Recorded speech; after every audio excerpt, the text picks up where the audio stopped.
Alright, well, let's get right back to fucking with Zapdos. I'm gonna be catching my audio levels and whatnot.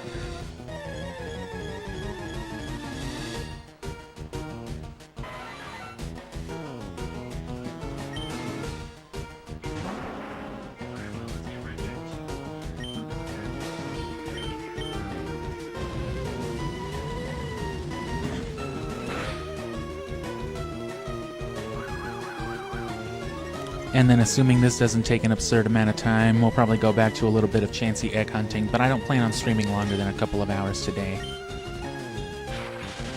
I wasn't going to stream at all, but may as well top this stuff off.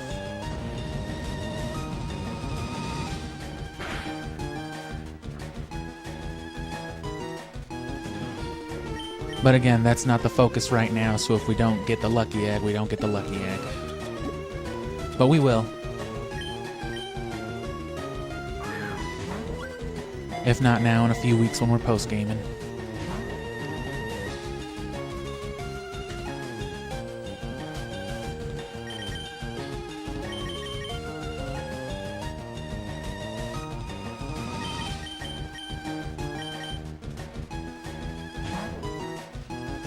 And again, Articuno's not fantastic for the long run with Zapdos. Or, you know, legendaries in general, because that pressure will force them to struggle sooner.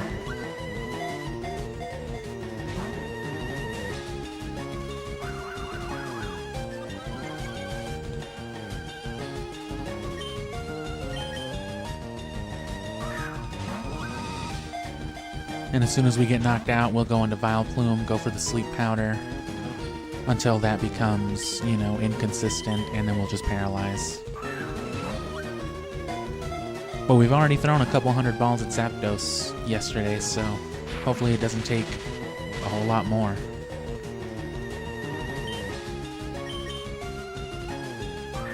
But it's just real bad sometimes, and it's real easy other times. Sometimes you can get it in a ball or two. No joke. Even a regular Pokeball, but that hasn't happened so far.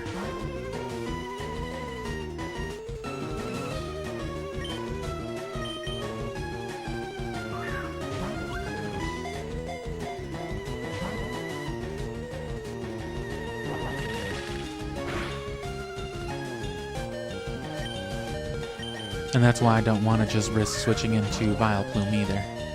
We're already probably going to eat that Drill Peck.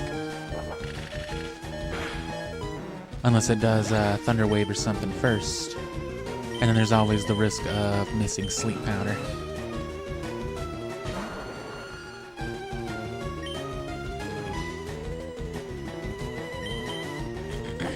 Yep.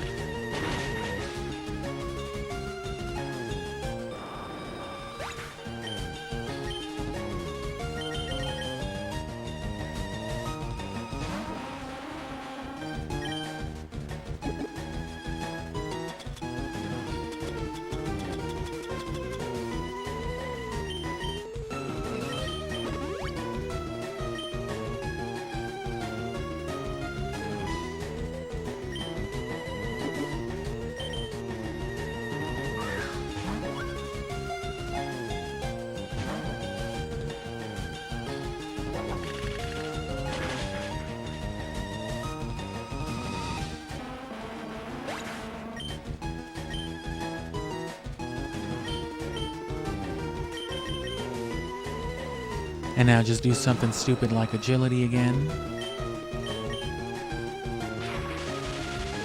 Fair enough. Oh.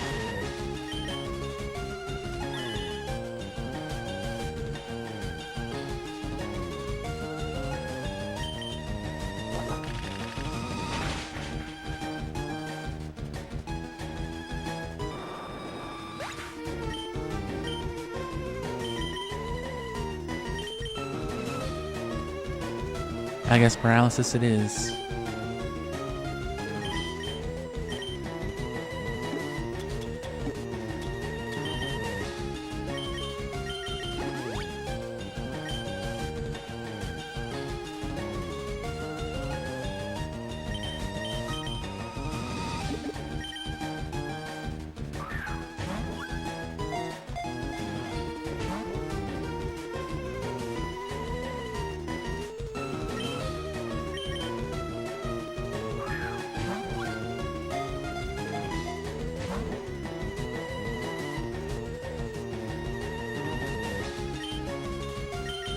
Can't do that against Vileplume.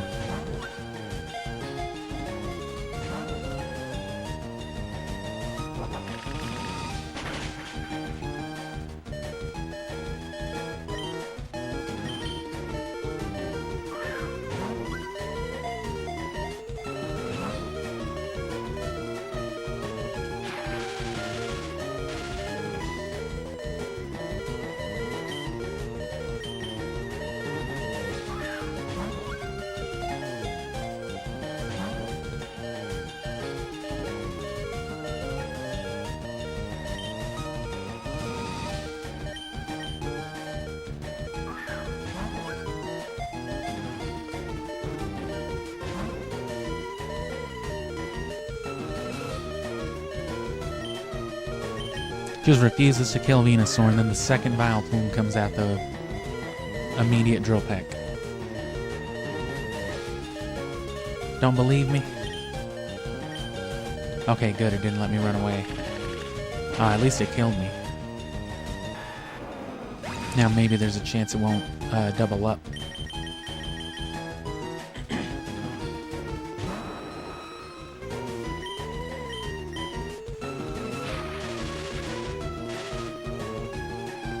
Now just don't paralyze this time.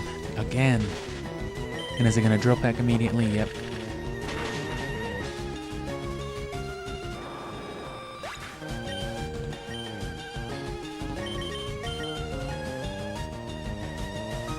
And fuck it, I'll just switch into Vileplume. Let it do its nonsense if it's going to do it.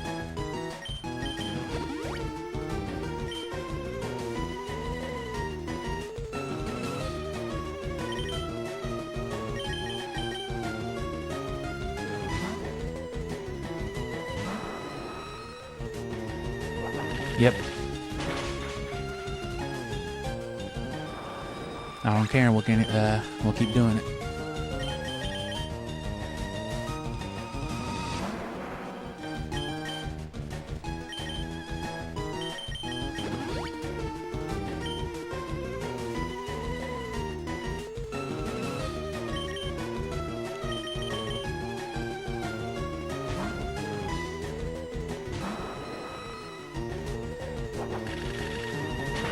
I am not lying to you.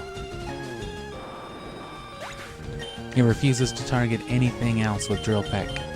The second Vileplume comes out, though, it's just like, nope.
It's happy wasting turns in any other case. And let's see if paralysis doesn't completely fuck me this time. Nope. It sure did.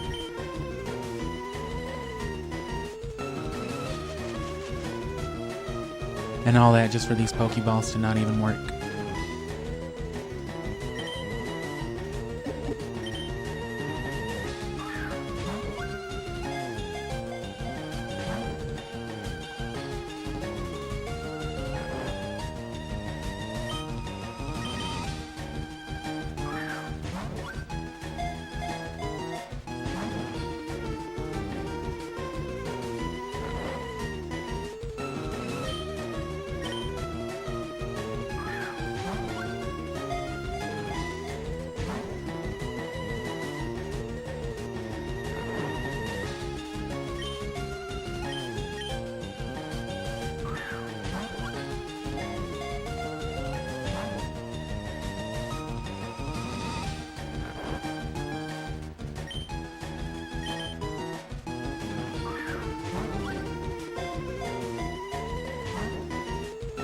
Horrible.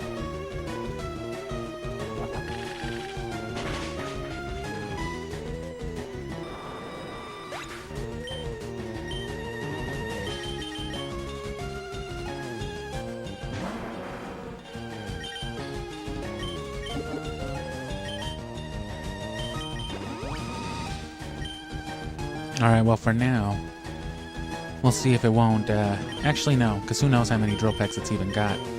And it's not going to be using them, so... Even if it means wasting drill pecks, that's better for me regardless. Until it starts struggling to death. Which is why I'm avoiding, Articuno. Just agility or Thunder Wave again. And you know that's not going to miss.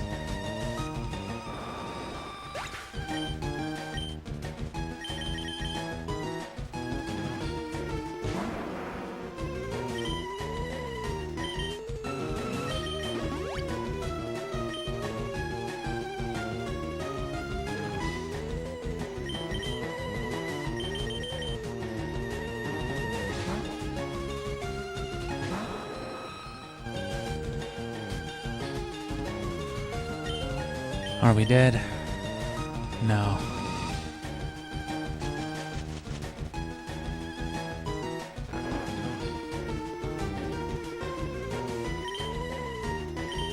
Oh no.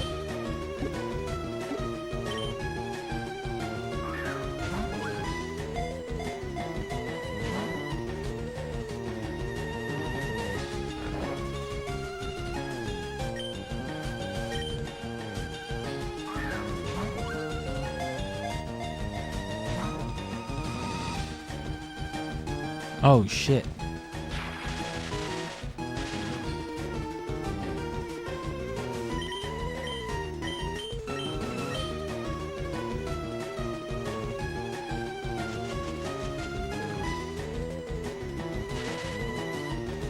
There we go. Not as good as sleep, but now we don't have to keep setting it up.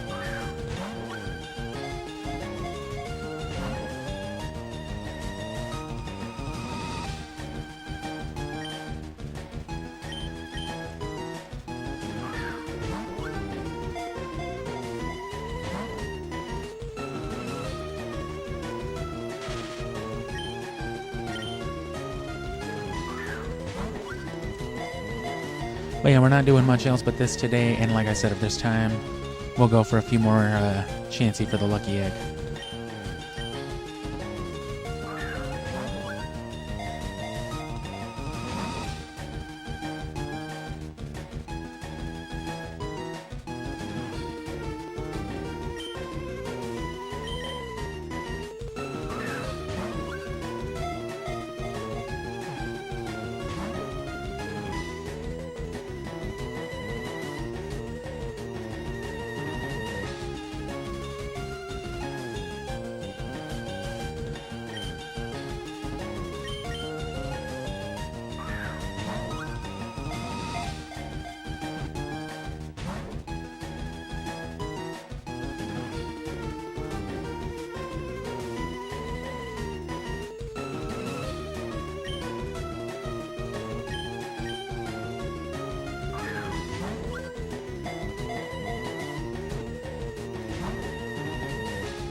Yeah, this can take a while.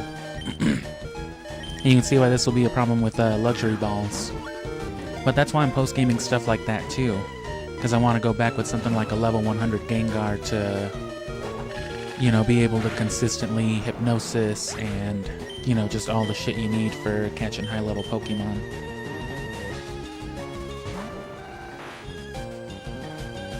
Because with those optimal conditions, there's no reason why some 50, 60 luxury balls wouldn't be able to do the trick. But that's a lot to invest in already.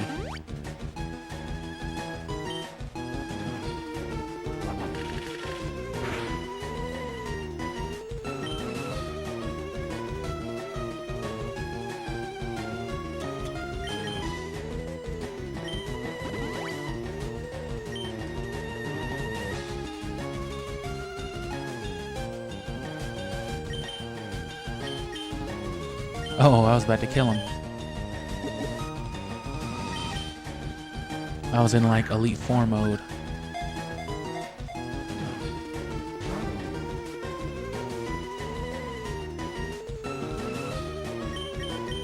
And yeah, you don't want to sit on Articuno or the other legendaries. You don't want that pressure forcing them to struggle faster.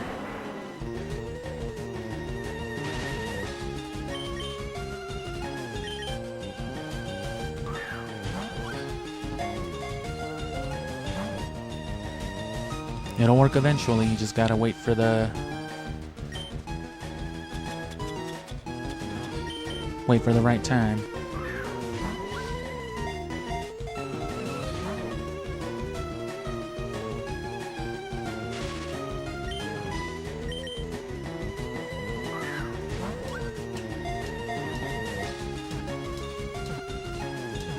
Come on, you bitch. Yes, finally.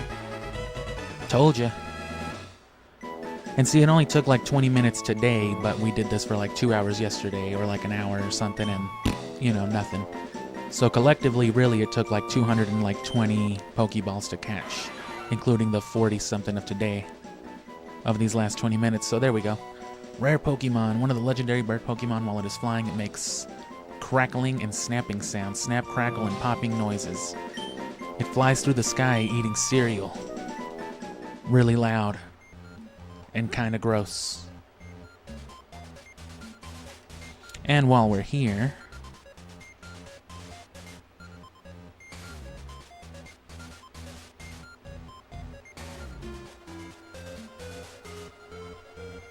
let's see how you want to go about getting these Electabuzz.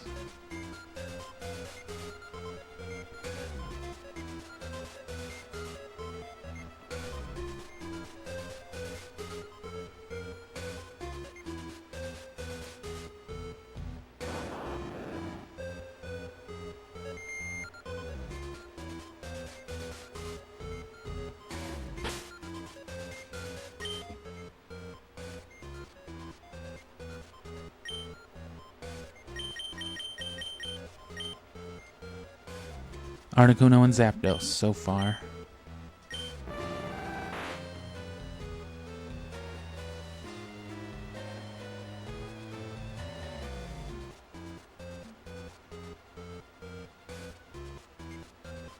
Yeah, so if you want on the guaranteed Electabuzz spawn is 35, but it can spawn up to, you know, between 32 and 35.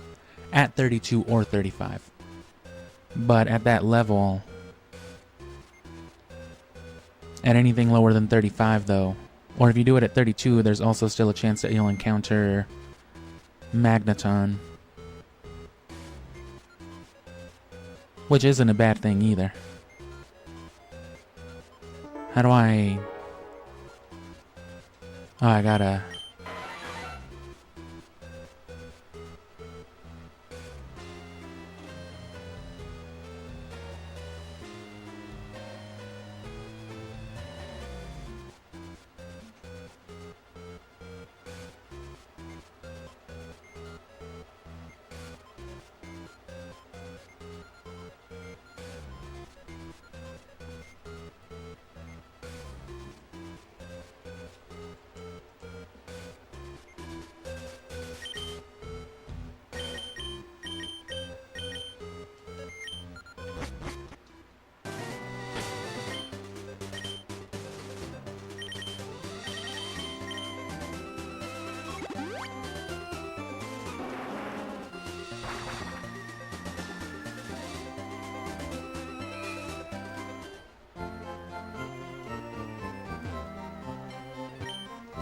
Oh yeah, that's the Everstone dude. And what was it, 61? And now we're already, with Articuno and all that, all the Safari Zone shenanigans, we already got to the national decks anyway. And most of this stuff, since we caught so much of it separately, barely used evolutions, this can be traded over to Leaf Green for its trading stuff. But even then, it might not be necessary because there's no reason for any game, anything worthwhile in Leaf Green should only ever be funneled to Fire Red, and then from Fire Red into Gale of Darkness. That's why I'm not moving so much stuff into Colosseum yet, because it'll eventually go to Gale of Darkness.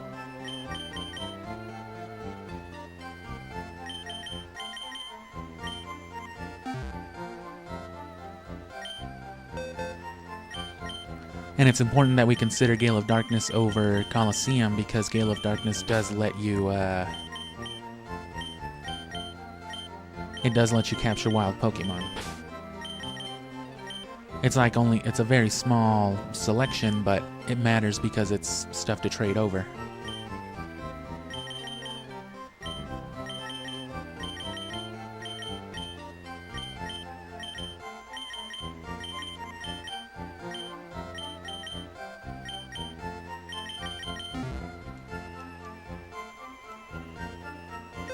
Oh, well, that's right.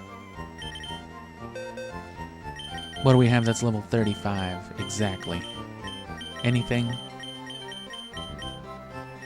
34?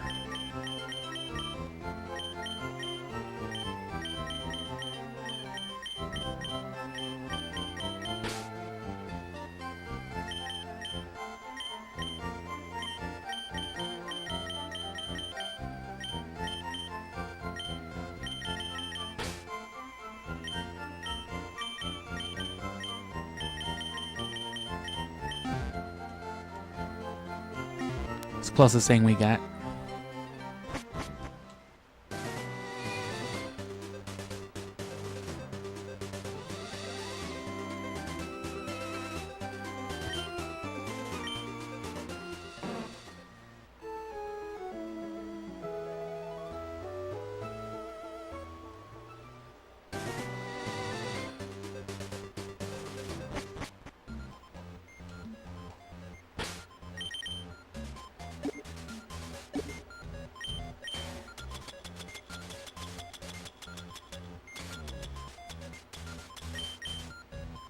Oh, okay.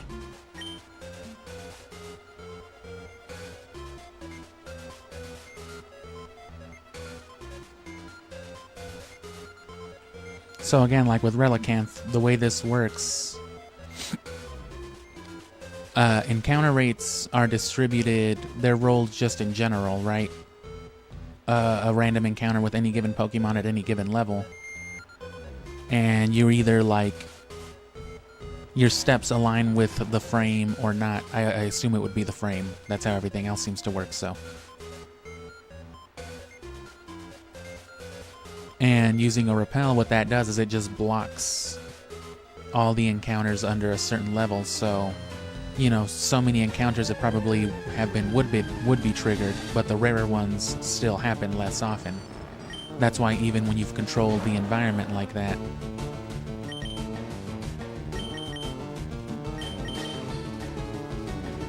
it still takes a while for stuff to spawn. And you might get Magneton because, like I said, we have level 34 instead of level 50.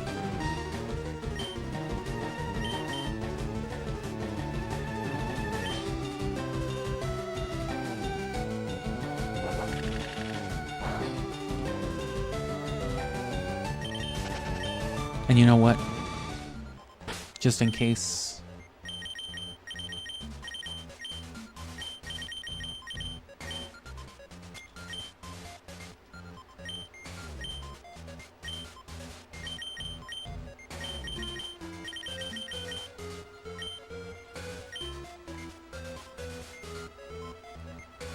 So those high-level encounters, things like Magneton and Electabuzz, they have a much lower chance to spawn in general, so any of the potential things that are spawning are something other than that. But because of our repel, they're being blocked.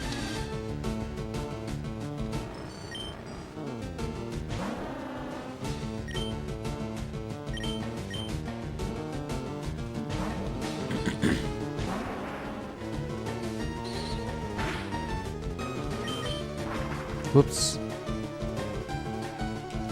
I didn't have flamethrower on the first slot.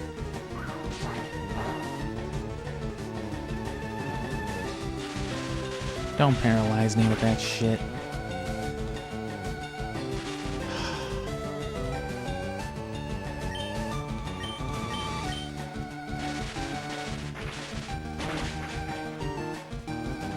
Oh, no, I'm not gonna let that happen.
Well, this is neat. Funny little dance. Until it, spawns something.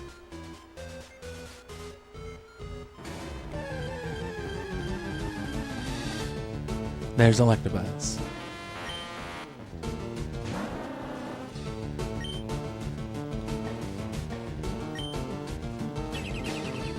Doesn't matter.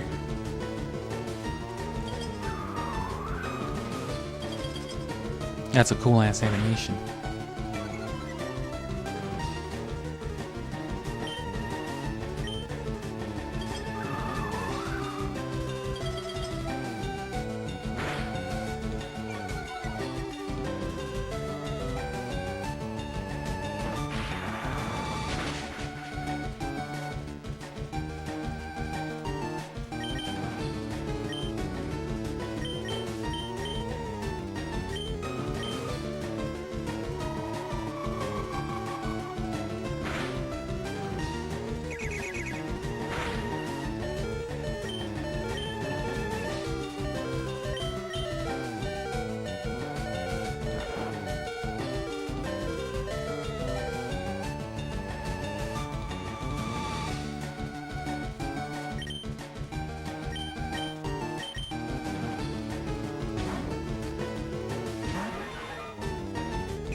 Fucking big board.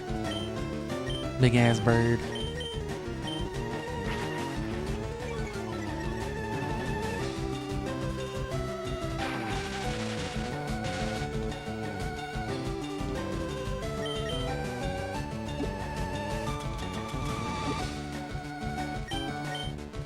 You can also get an Elekid, if I remember. Elekid and Togepi from Gale of Darkness. So that's another pretty accessible Electabuzz line.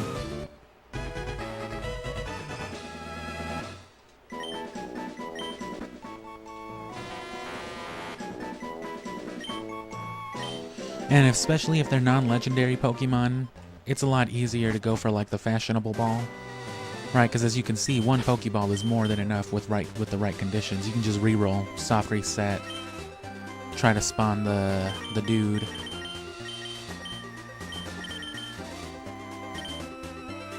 So we're good on all that. Let's go back to Fuchsia and let's try for some more Chansey.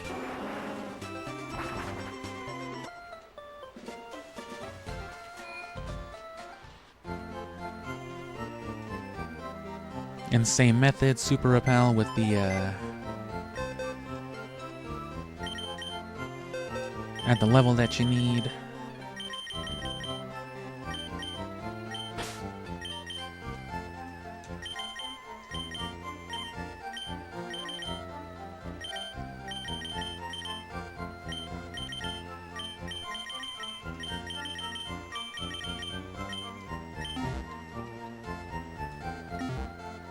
Empty out the party so you can check them in real time, and then just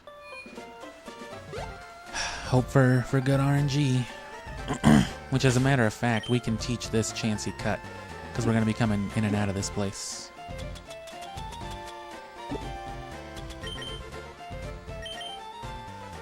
Oh, no we're not.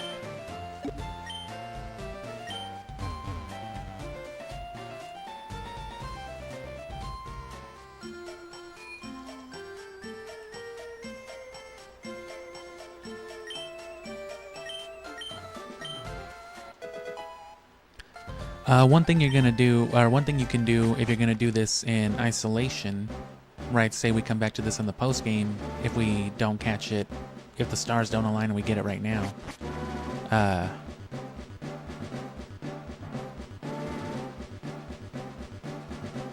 What we can do, and what you'd want to do, is you'd want to get the repel going, save right there in that spot, and then just go for Chansey. If you don't get it, soft reset, do it again, do it again, do it again, do it again. You know, to save the 500 balls, to save the going back and forth.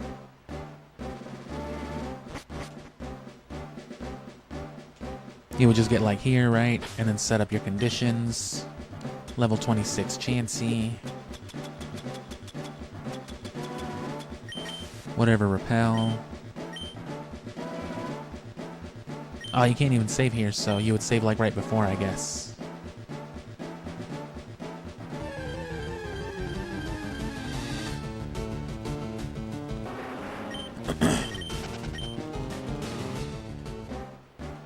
We won't do this as long as we did last time.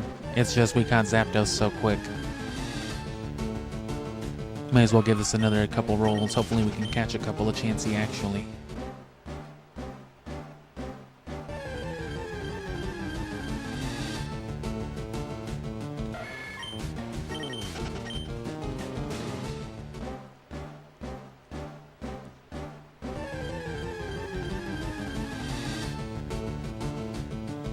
And unlike with the Electabuzz we were just doing this with, there's plenty of things higher leveled here or of the same level as Chansey, so.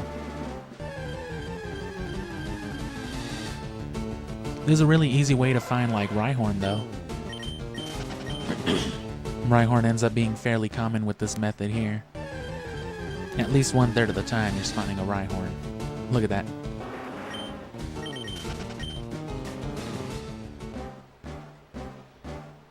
And then a solid half the time you're reeling in those Nidorinos. Ooh, Chansey. Throw a ball first.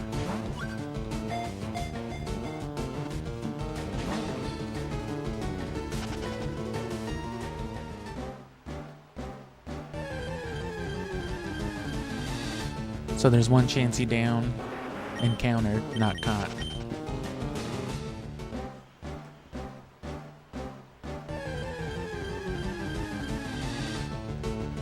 There's another one.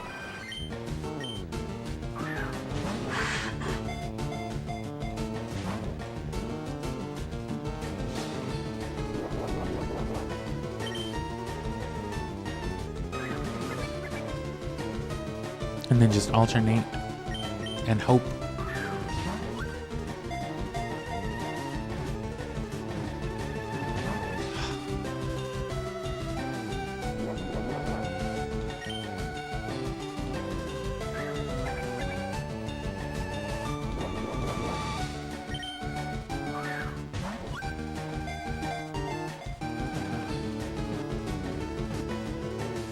Cool.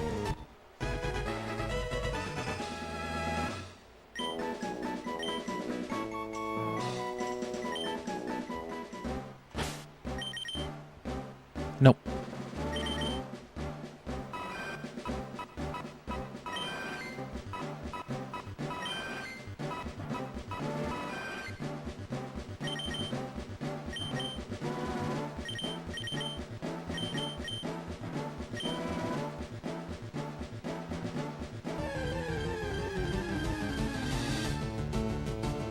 That 5% chance, you know, like I said, we've obviously been missing it this whole time, but it's, again, it's not like the most dreadful thing like it might seem. Really, the hardest part about it is just dealing with the Safari Zone mechanics. If it weren't for the ability for these Chansey to run away, it really wouldn't be that bad, because then you would effectively guarantee every Chansey that you encounter, because there's no way you don't catch one within 30 balls. But with the possibility of them running away, therein lies the problem.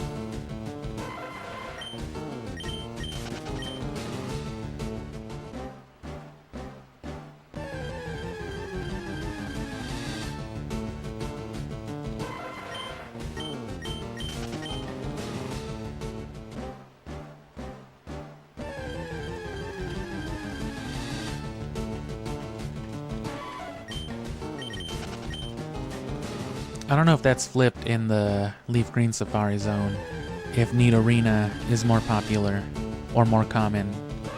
Nidoran female and Nidorina, whereas Fire Red has Nidoran male and Nidorino. Not exclusive, just one is more likely than the other.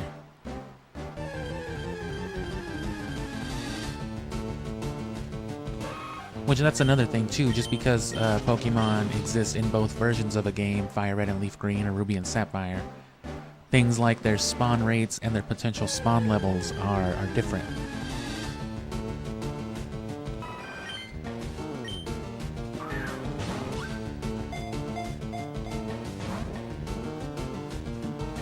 That's why it's easier to hunt a fully evolved Wailord in Ruby than it is, god damn it, than it is to do in,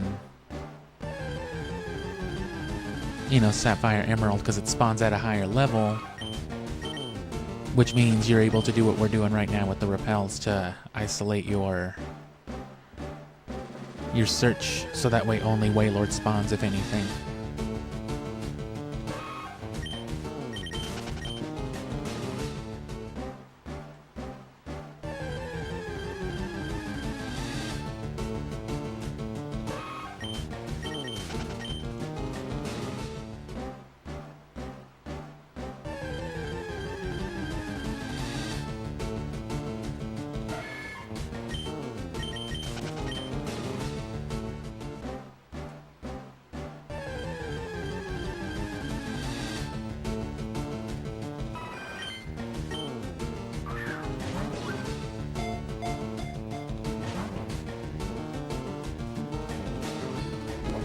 That's also why I hate the idea of like a Safari Shiny, because it's like, look at how much trouble it is just to catch a regular Chansey. You get a shiny Chansey, you throw some bait at it and it runs away first thing. I mean, that's just fucked up.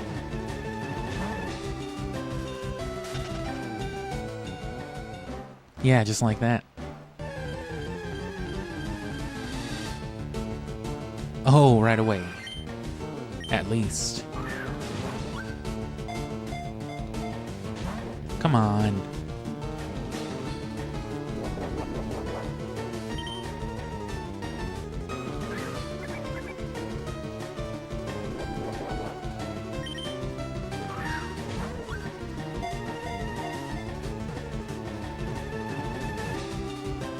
Yes. And... no.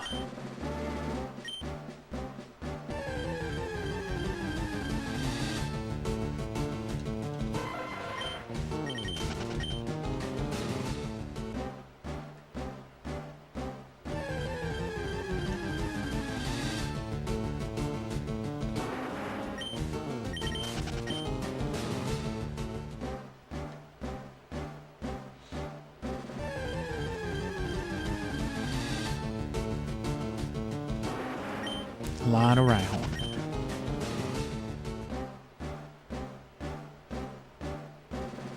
So 2 Chansey in like, what, 15 minutes? That's not bad.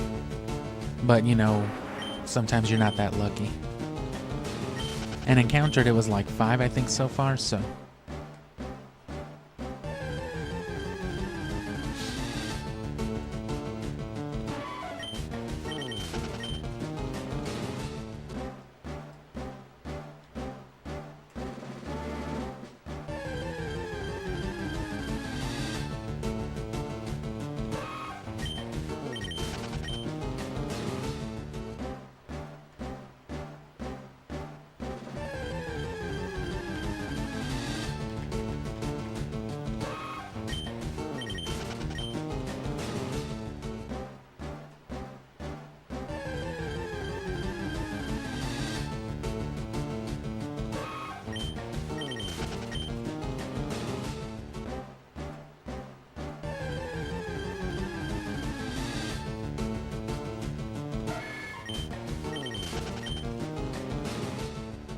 It's too bad you can't come to the Safari Zone earlier. The level 30s and all that don't mean as much.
And see, for every pair of Chansey that's back-to-back or just like one Pokemon apart from each other, there's the Chanseys that are a couple dozen Pokemon apart from each other.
Yep, no chance he's here. Not a chancey in sight.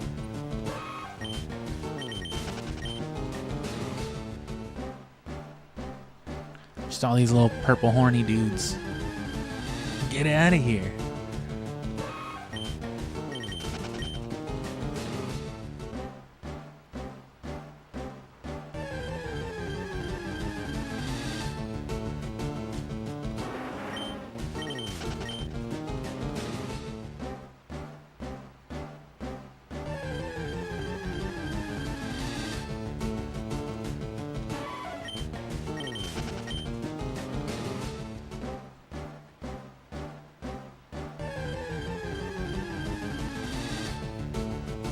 There we go.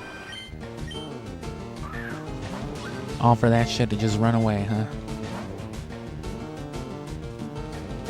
Oh no, not yet at least. Maybe after I give it some cake. Get out of here. Is it meant to be? No.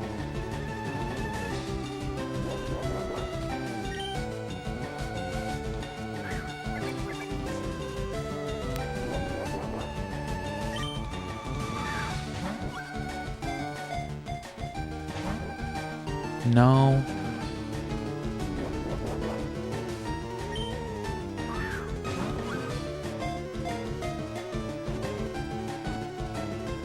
Please.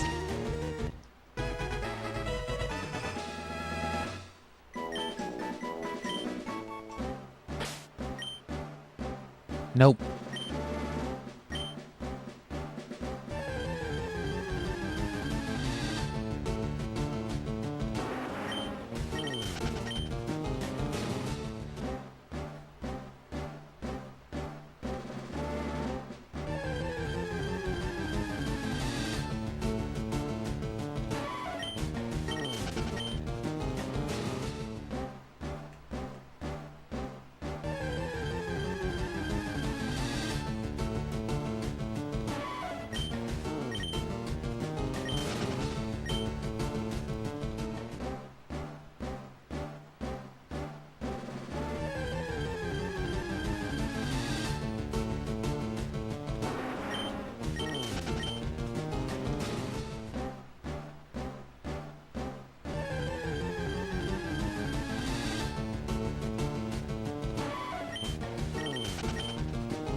Red-eyed rodent.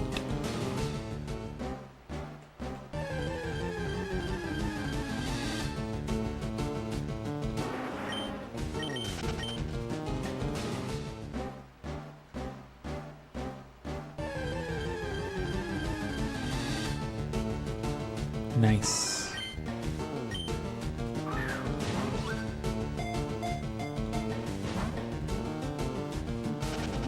Fuck you.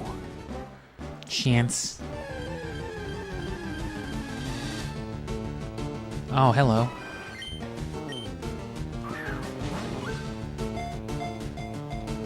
Oh, you're just like that other one.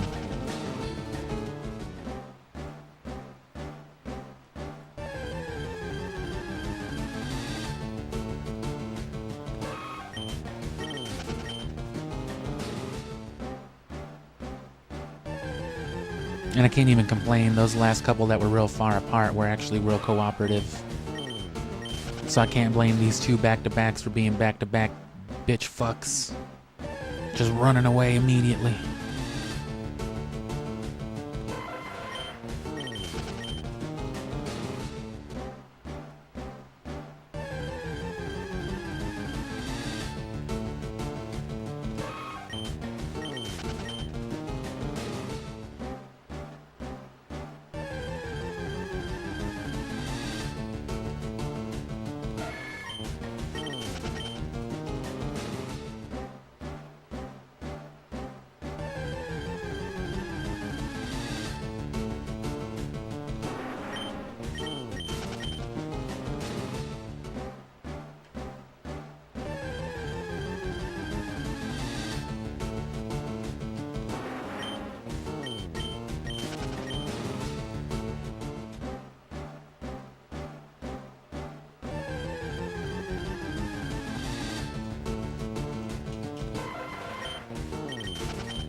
Come on, Chansey.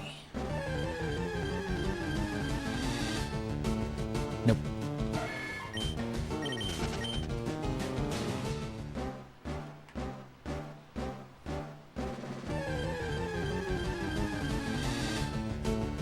Okay. I was just one off.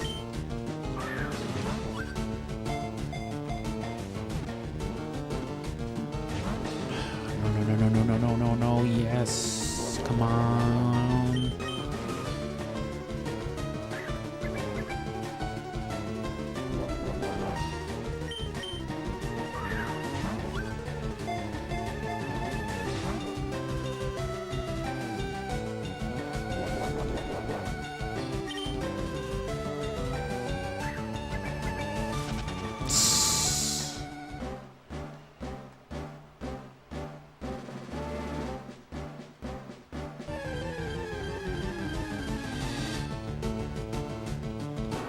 I was gonna go for the double ball afterward too. That worked with the last one. I knew it was coming.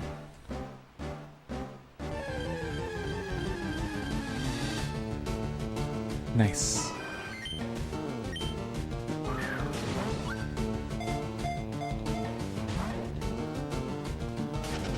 Oh.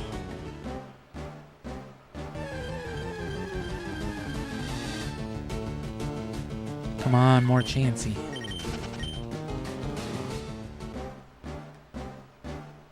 More Chisney.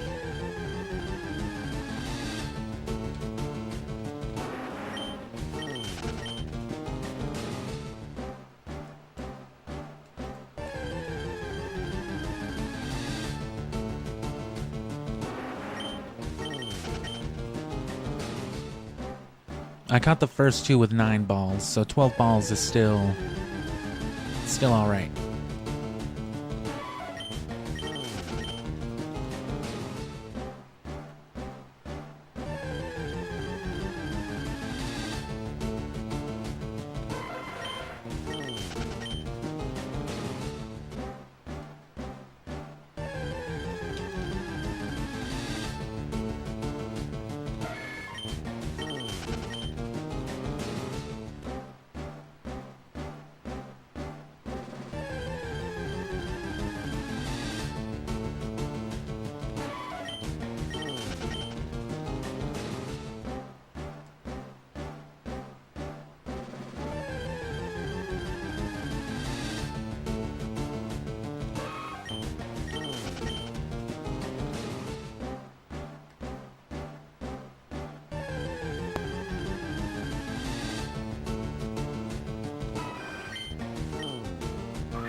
Oh no.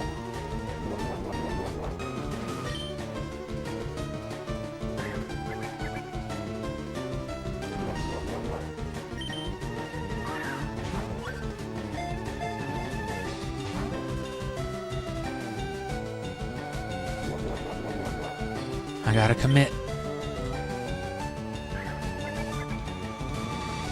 And now double ball. Ball, ball. Ball, followed by ball. Not necessary. Alright, there's the fourth one. Nope.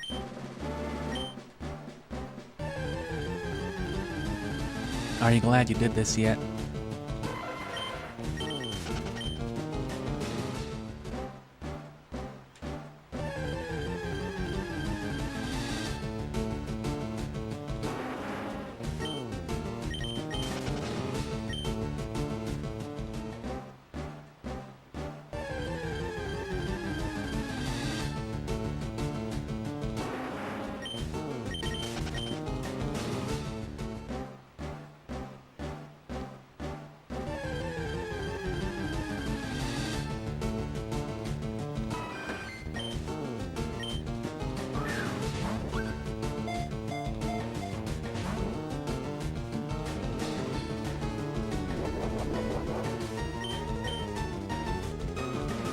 Ball bait, ball bait, ball ball.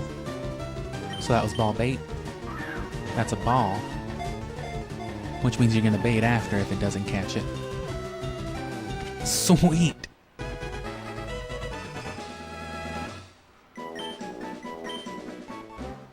And nope.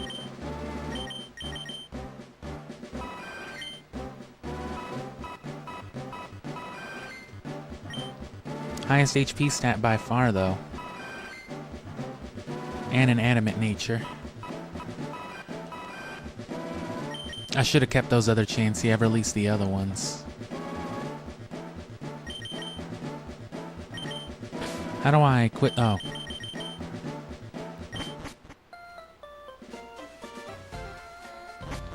Did you get the lucky egg? Fuck you, Thomas.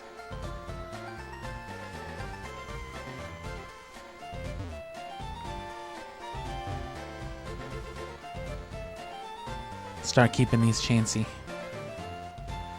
We'll catch one more batch. That wasn't the worst. That was like maybe not even 30 minutes for the full party of them, or about 30 minutes. And that's about our third party overall. We've just released all the other chances, so... But let's start keeping them.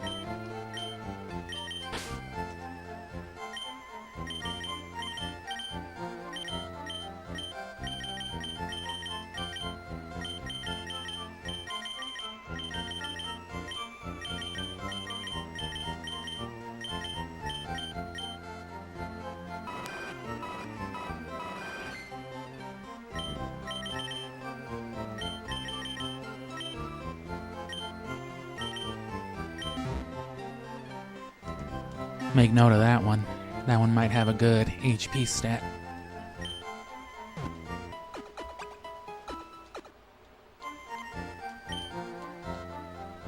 Everything else I've caught is ranged between 167 and 169 HP. That one's 171, so... Notable difference. That's a difference that, like, a few IVs make. Of course, it's not that simple, but you can think of it as, like, typically an IV, a stat point. Just about.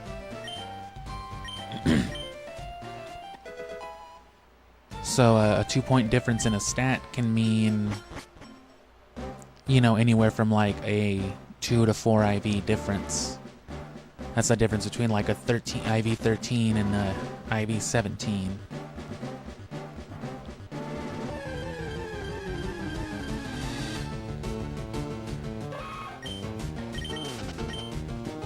And yeah, see, the repel had to have worn off because that thing was level 24. And I had just used the repel, so it's gotta wind down your steps, doesn't it?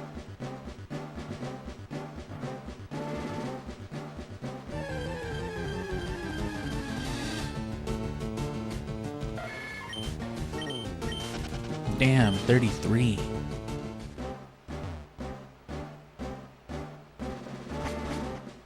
So knowing that there's something like that here, you know, you can come and hunt it specifically.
Come on, another party full in 30 minutes, or preferably just a lucky egg.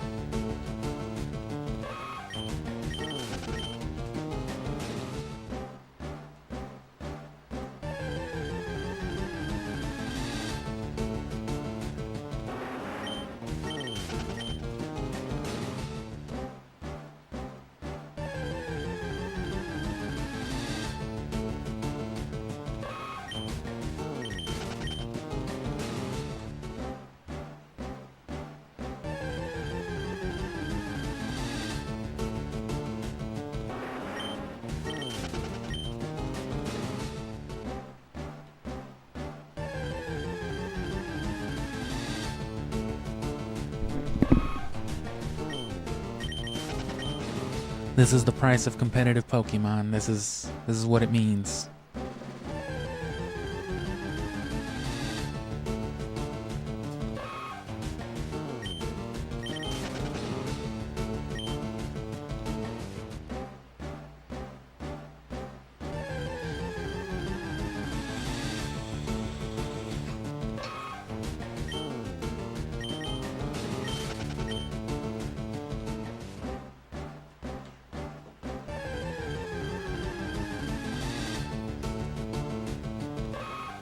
Friend was showing me the that his GameCube controller finally came in, playing some Switch 2.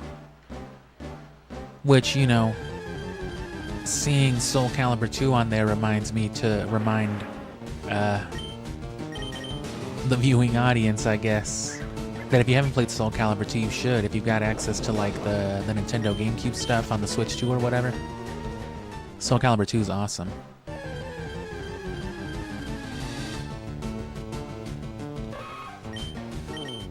It's got, you know, it's got its arcade mode, so every character has their story, but there's also the event mode, or something akin to like Smash Bros. Smash Bros. Event mode. You go through all these different stages, some with like wacky conditions.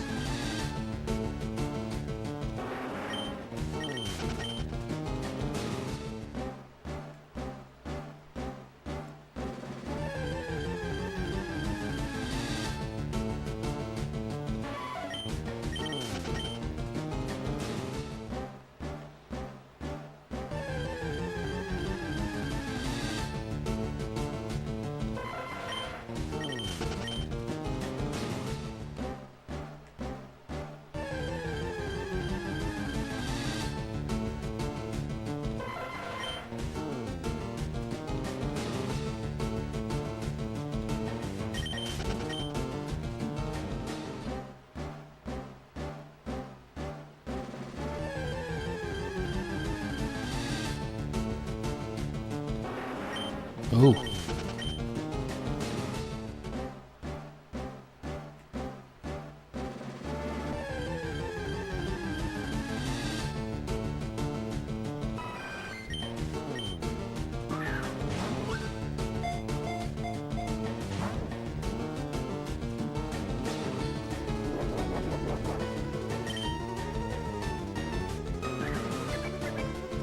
So same old pattern, it's the only thing consistent. It's not worth starting with the bait.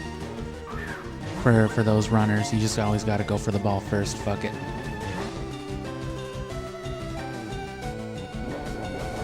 Because if they're bound to run, you may as well get that first ball in, get the chance at least.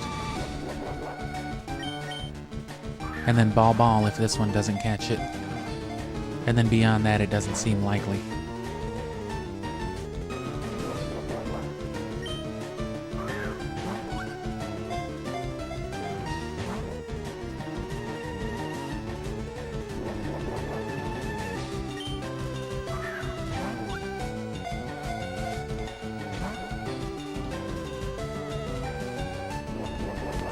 At that point, I guess just keep spamming.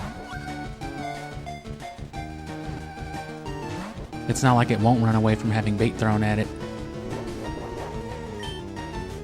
So if it gives you the chance, if it doesn't run away, just keep throwing the balls. Fuck the bait, fuck everything else. Boom. What up? As you can see, we're back to the same old shit. We caught Zapdos, though. It only took like 20 minutes at the start of the stream. Nope. And we just got done catching a whole batch of Chansey, and here we are again.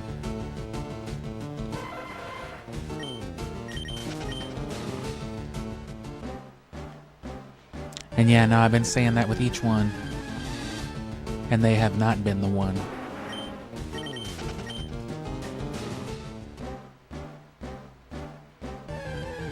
I should have been keeping all these Chansey, but I've been streaming the whole thing, so whatever Chanseys we racked up, I can keep track of.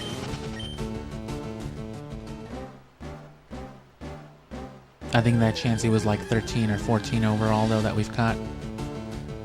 So if we get the lucky egg within, like, the next 6 Chansey we catch, we'll have got it at under its odds.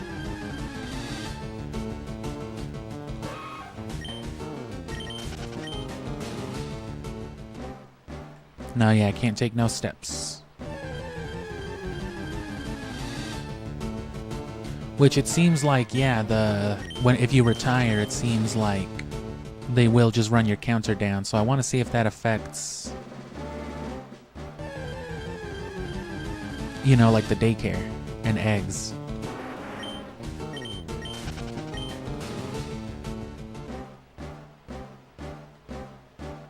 Right, like go out, have a party full of eggs with flame body, and then just go in the Safari Zone, retire, in the Safari Zone, retire.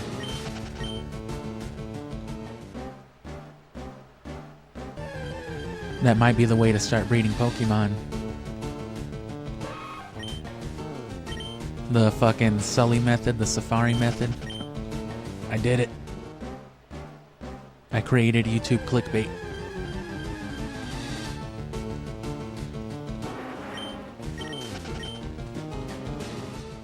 At the very least, that Chansey was very cooperative in being caught for how long it took to spawn the one.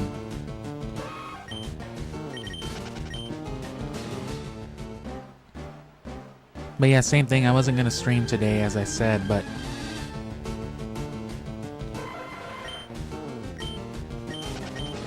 I figured I'd catch Zapdos, and for at least another... We'll round off at least this hour doing this, and then that'll be it.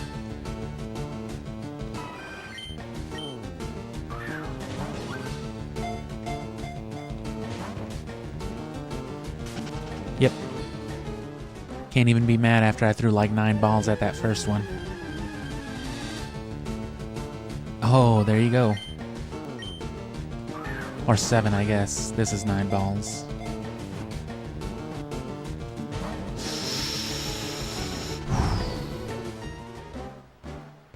Hurts every time.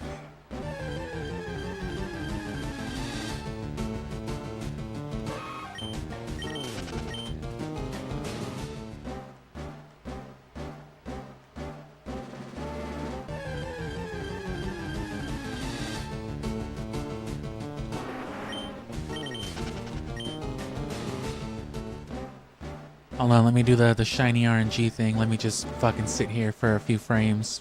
Some weed smoking frames.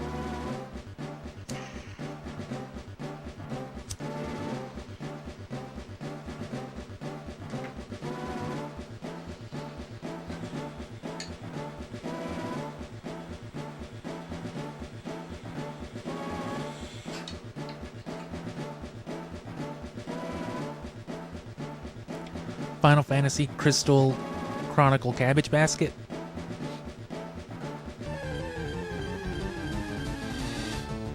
I don't know what that is.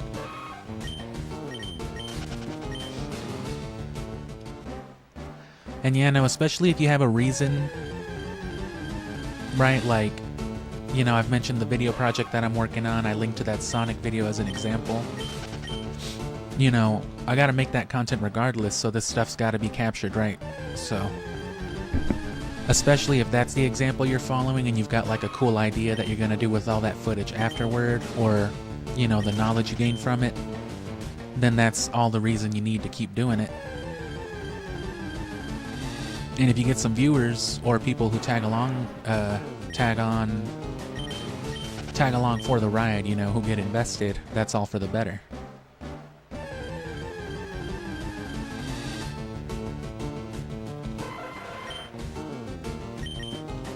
Whoops. I missed that downstroke. Whoops.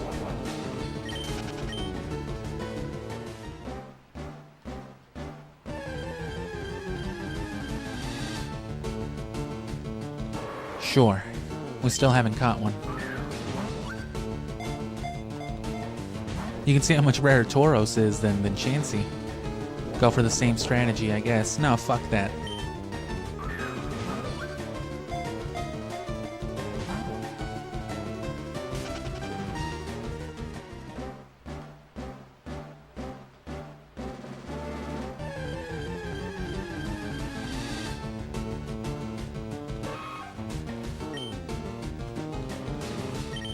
And yeah, sometimes even when you just stream stuff, you might find that views will spike even just a little bit, which means that someone out there is rewatching stuff, or there are people who don't mind rewatching streams. You may have heard me mention already that I myself don't even really like live streams. I've never been the type to get into them or you know, watch them and stuff like that. But, you know, as I've mentioned, it just doesn't make sense not to stream this process anyway. I need to record it regardless, and if I can record it, I can stream it. So, I mean, it's just logic. And I know plenty of people do. I know I'm very much in the minority of people who don't like actively watching and engaging with streams. And I have been like the whole time. So it's a good decision, regardless. But you can see how long the published stuff takes. Not only the abridgments, you know, working for these, it can take me a couple weeks just to put out chopped up stuff for Ruby and Sapphire, but those topics can be months after the game series has like run. I played Shadow like in October. I remember specifically cutting out a lot of Halloween references because I was planning on it releasing around Halloween, but it took way too long. And then the actual review for it came out like just barely a couple months ago, what would have been like 2-3 months after. The reason why I'm, again, going so hard with this right now is because I'm planning on dropping this video in like 8 weeks.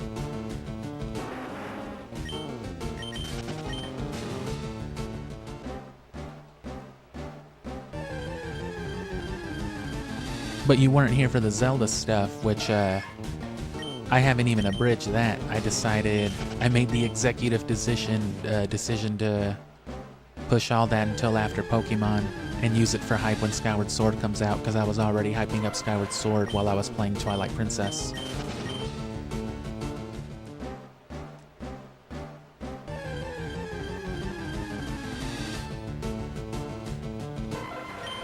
Damn. And see, sometimes the Chanseys just stop coming for a while. Unless you say Chansey's name, that's all it takes half the time. Check, please. Ass.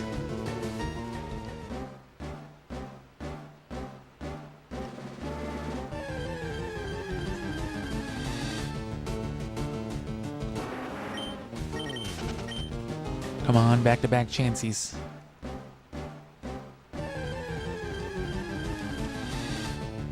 I feel like the chance for these rare spawns must come in batches, and that explains why you can get so many encounters of, you know, nothing rare, just the same old garbage. And then if you're doing your encounters fast enough, a few encounters back to back of something rare. Even with like those Magnetons while I was going for Electabuzz, sometimes I'd be spinning around for like a whole minute for nothing, and then you'd get like 1, 2, 3 rare encounters back to back to back. Which would make sense. I think that is literally how those tables are aligned. They come in like clusters. Because if they made it like just a single frame in so much span of...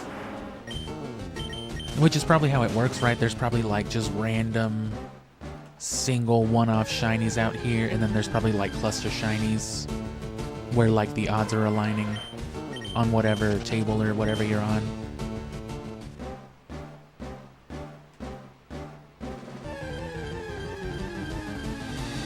Pokegear radio. Does the Teachy TV have anything on here like that? I remember in Johto there was a radio that lets you switch the soundtrack.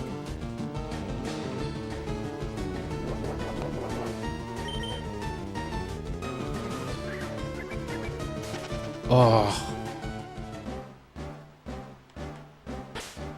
I don't think it does, right? Have I even used the Teachy TV? Teach me how to battle? What are status problems? What are type matchups? I want to catch Pokemon. Teach me about TMs. How do I register an item?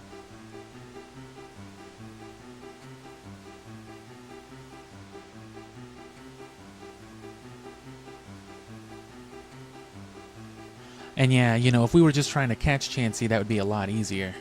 But, you know, I mean, we've done it already. I guess that's the whole soundtrack for this. And yeah, you can't even use the powder jar unless you aren't poor and have a wireless adapter. Oh, sick.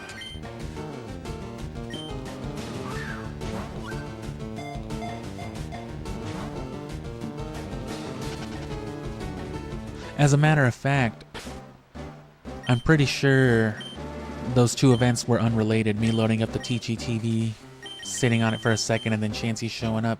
I'm pretty sure the TGTV is how you exploit some RNG stuff in these games, because it's different for each game.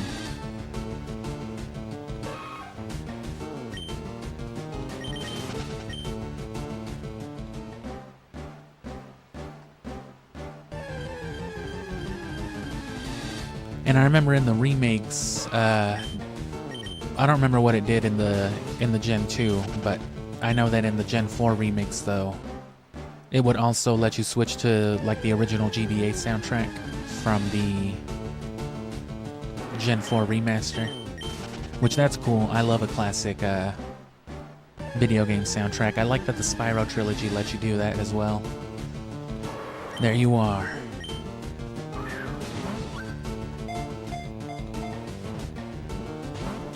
Don't run.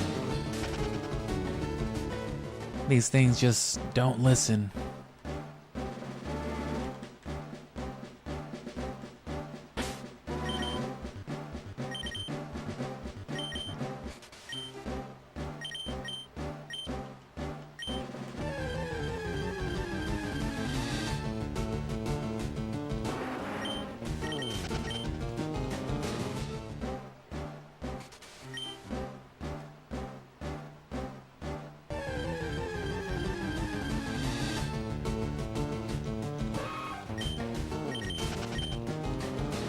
And we still have only caught or encountered the one Scyther, but I mean, it's not in this area is the thing, though. It's in that central area, which I know because it was the literal first thing we spawned when we walked into the Safari Zone a few days ago.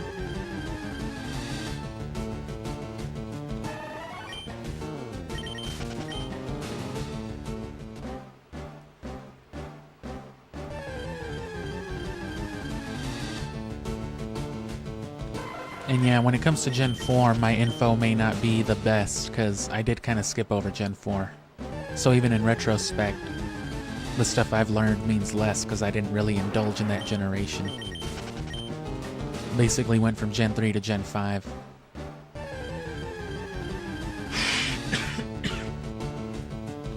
I think I have Soul Silver. It's the only game I have, and I've never properly played it for Gen 4. But I think just back in the day, I borrowed Platinum just to play it, catch some legendaries, and then use the migration feature to move my stuff up to the DS and then trade it to Gen 5, you know?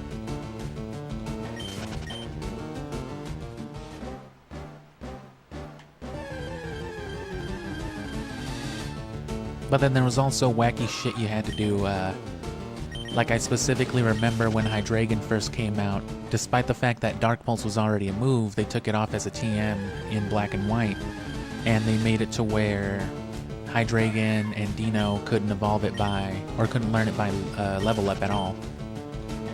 The only way to do it was by breeding it onto it, but the only Pokemon...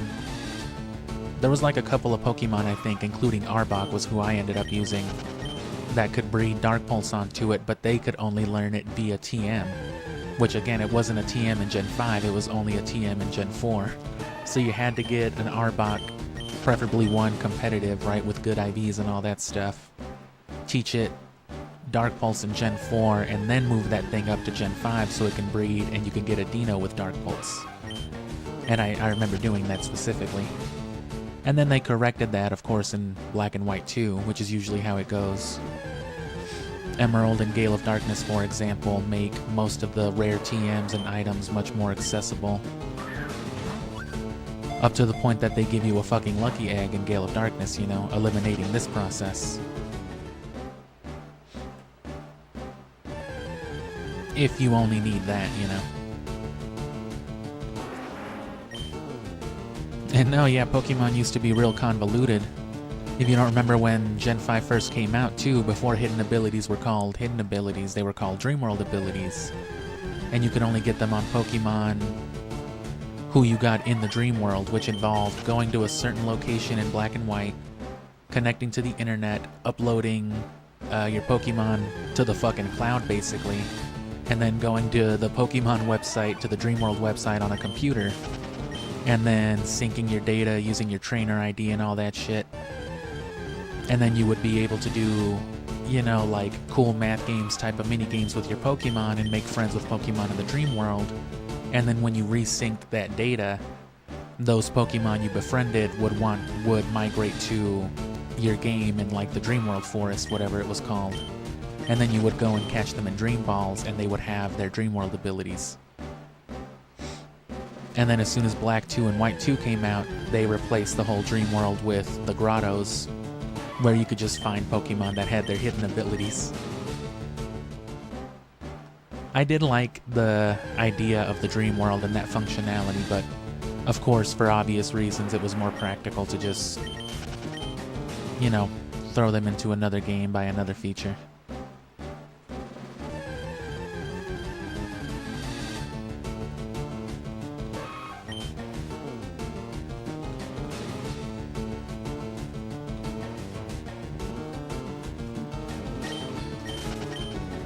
Almost wasted a ball on that.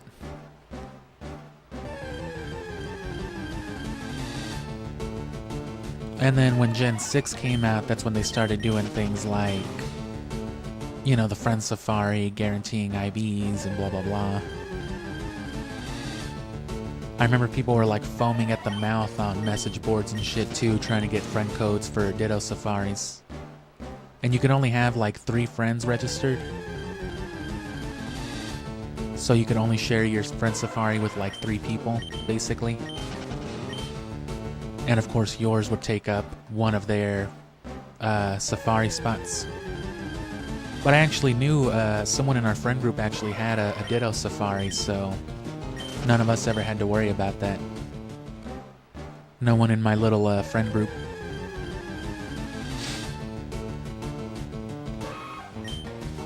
And of course, me being me and having all the Gen 3 resources, Gen 4, Gen 5 valuables up to that point,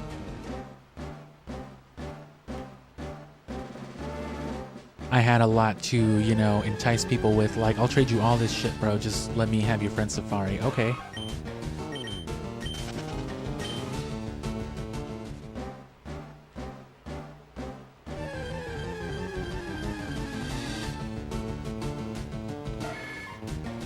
And yeah, that's what you were talking about right there, the Friend Safari. The Friend Code Ranch. That's effectively what it was, yeah.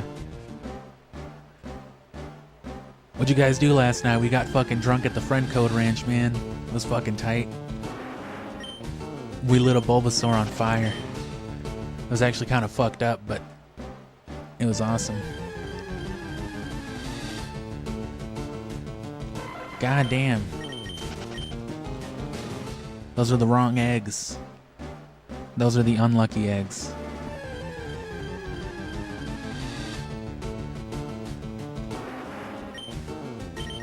No, yeah, I never had to worry about hitting up strangers and all that shit for Friend Safari.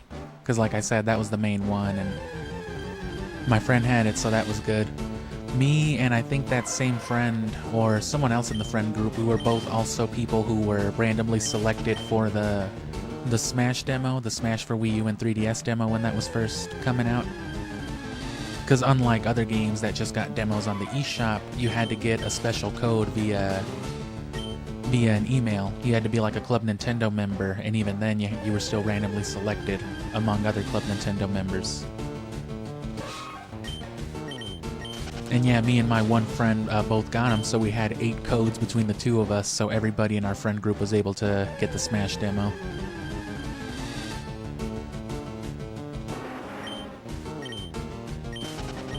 And I remember running that on the original DS, and it ran like, or the 3DS, you know, and that thing ran like shit. I remember it taking like a minute to load up. Runs much better, of course, on the new Nintendo 3DS XL.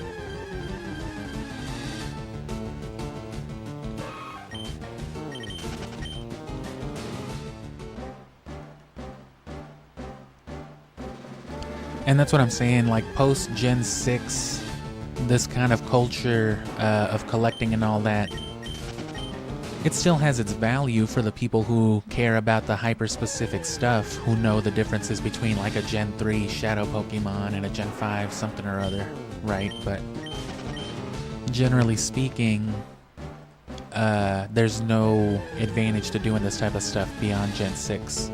Because at that point, you could just catch everything pretty free. Even in Gen 5, in Black and White 2, another thing they did was they introduced like those whirlpools for fishing. And I remember there was a spot where you could just fish up like level 30 or level 50 something Milotic.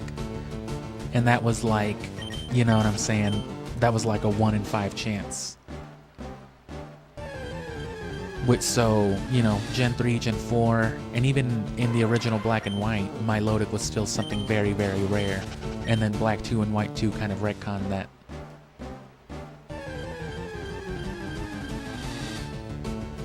Which I was okay with, you know. It was cool that you could get that sort of stuff, but like, I was like, damn, now I can't flex my Milotic anymore. But you can still flex it in Gen 3, Gen 4. We're gonna get Feebas too, but my Ruby has a dry battery, so I don't have to worry about the tiles changing.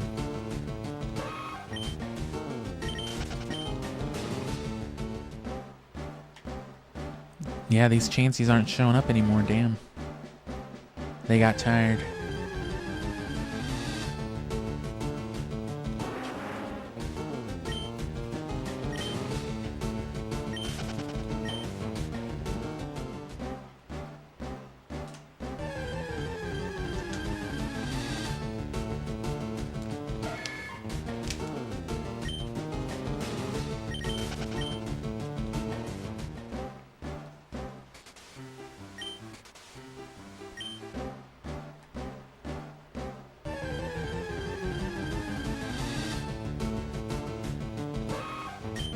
No good.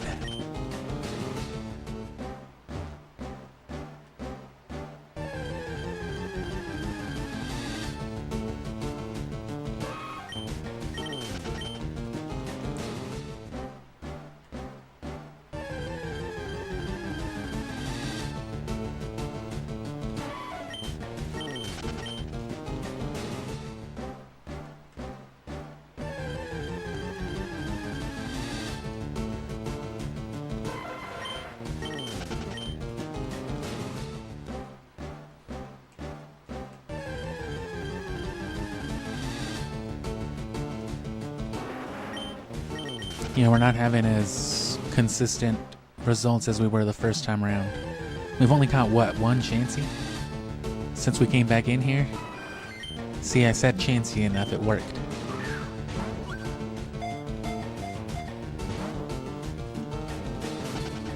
And then just fucking, hopefully we can encounter one again real quick. Nope.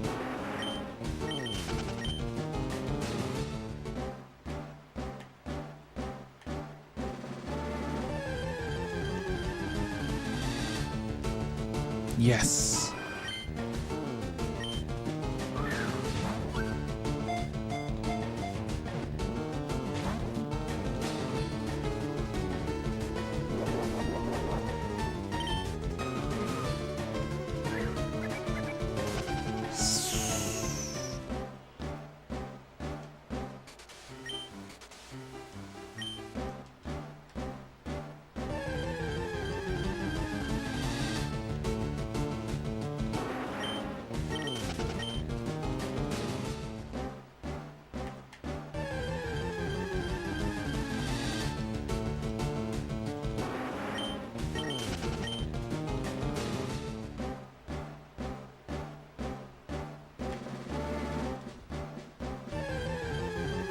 If you do the control stick too fast, it might read the same input,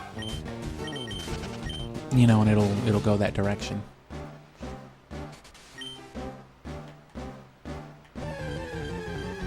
Same thing if you rotate it too slow though, so. Which is how I'm spinning so neatly, you know, Game Boy player control stick.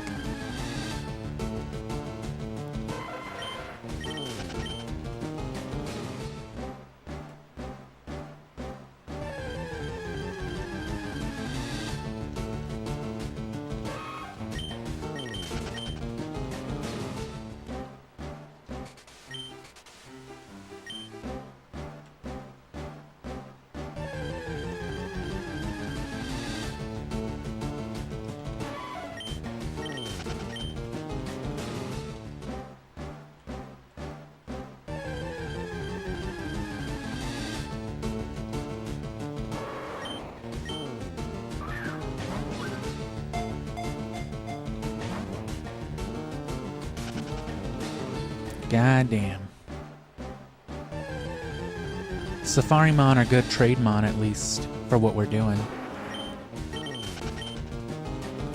Come on, Chansey Tauros.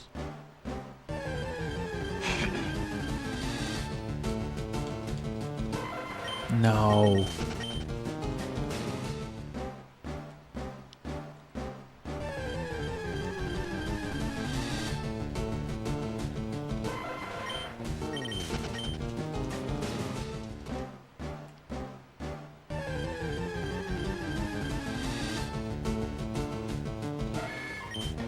Anyway, yeah, tomorrow night, though, depending, I might do this, you know, around midnight-ish. Just because, you know, the holiday and noise and whatnot, I'm not going to be doing much resting, like I said, so.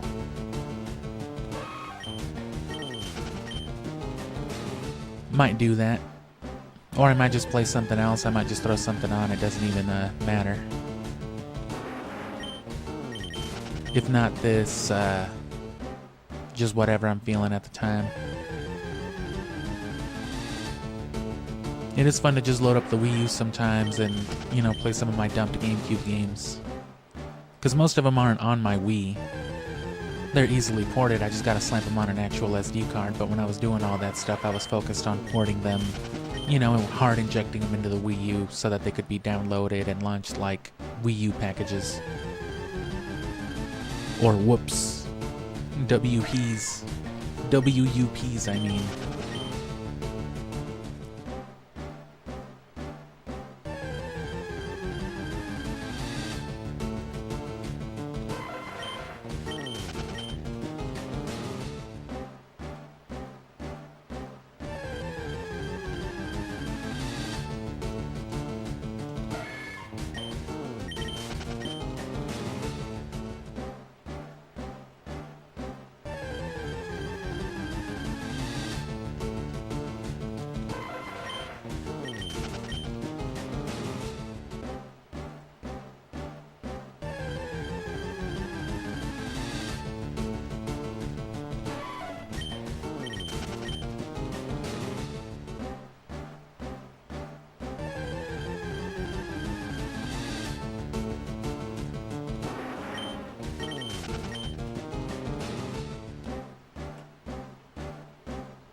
Man.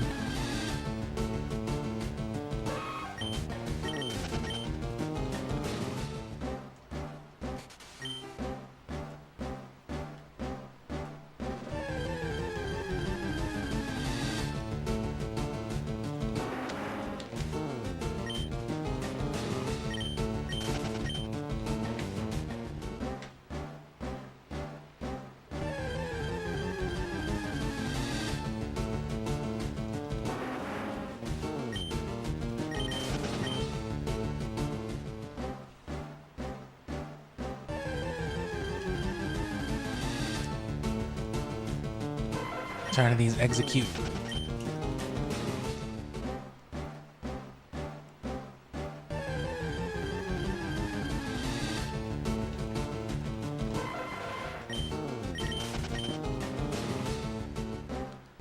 Right, this is one of those things where you'd want to have like two Game Boys running. You'd want to be doing this on the TV, and then like on my Game Boy Advance I could be doing this with Leaf Green. Double the efforts, you know, and whichever one gets it first, it doesn't matter because we just need the one. Which, if I had a way to capture both simultaneously, I would.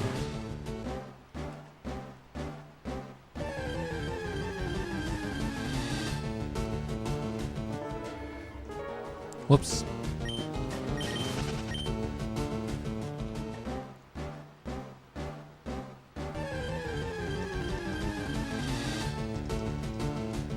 I think I murdered all the chances already.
Crack an egg.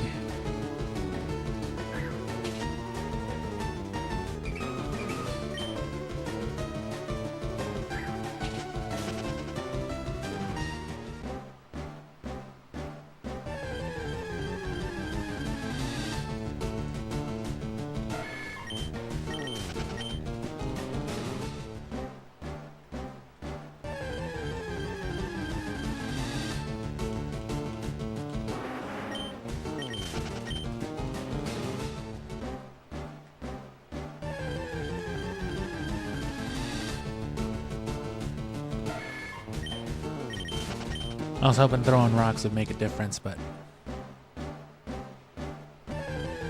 didn't appear to.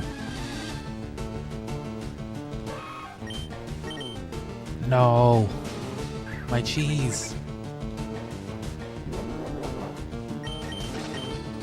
Fucking Gorgonzola.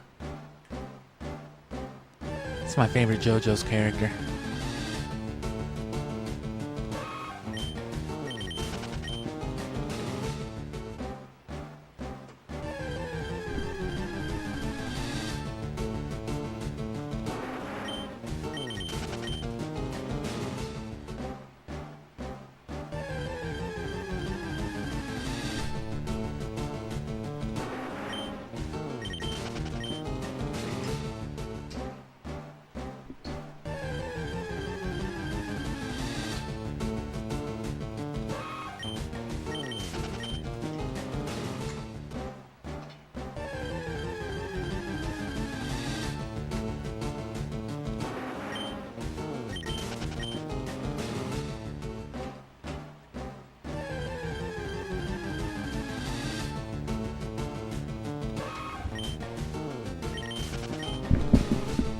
Man, these Pokemon that aren't Chansey, huh? Am I right? They're not Chansey, right?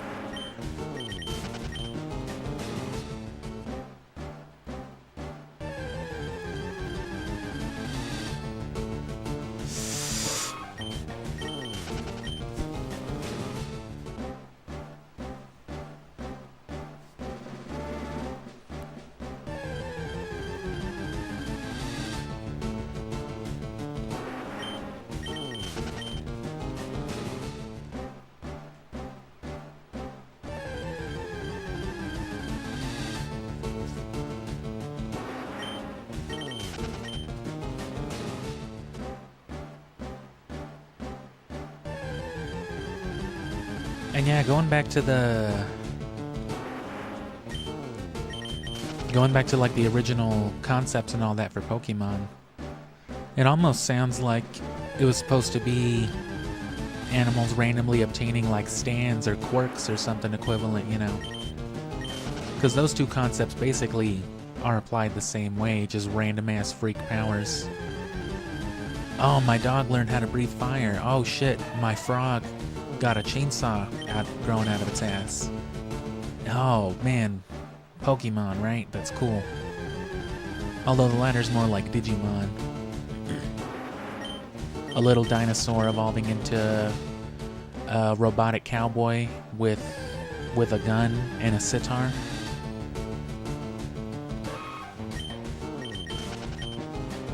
Closer to Shin Megami, really.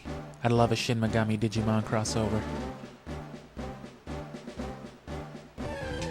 I mean, if they can cross over with Fire Emblem, I don't see why they couldn't cross over with whatever I just said, Digimon.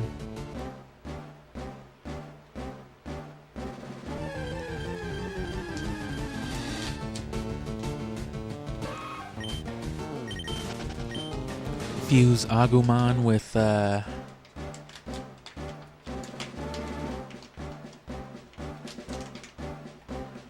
don't know, Mara. Little dinosaur man fused with big giant green penis monster. Turn into a refrigerator with a giant green penis. And a gun. Hell yeah. Shit. Hit a U-boat. Where are all the chances? This has been a horrible run.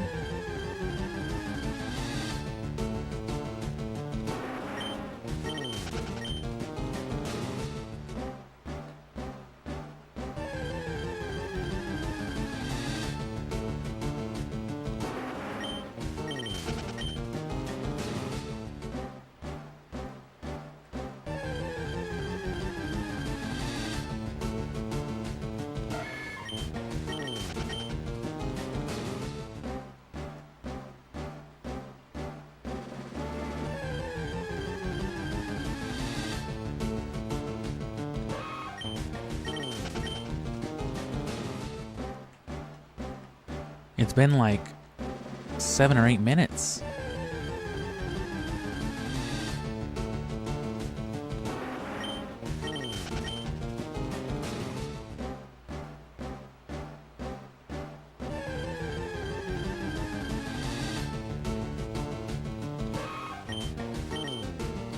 Oh, shit.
A lot of Rhyhorn, I guess, but...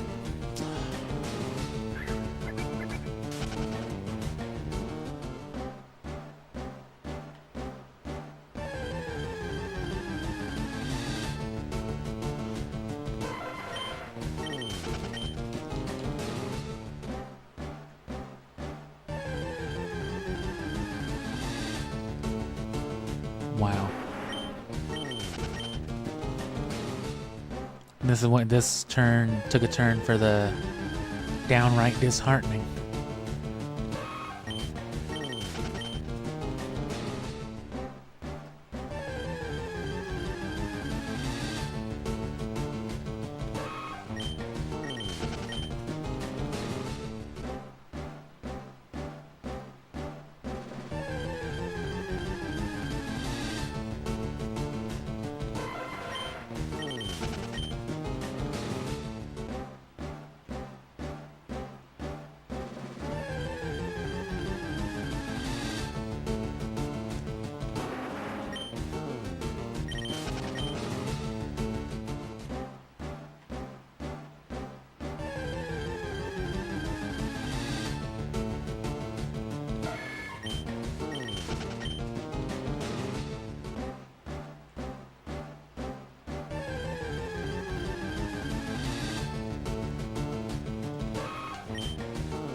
Yeah, only one this time.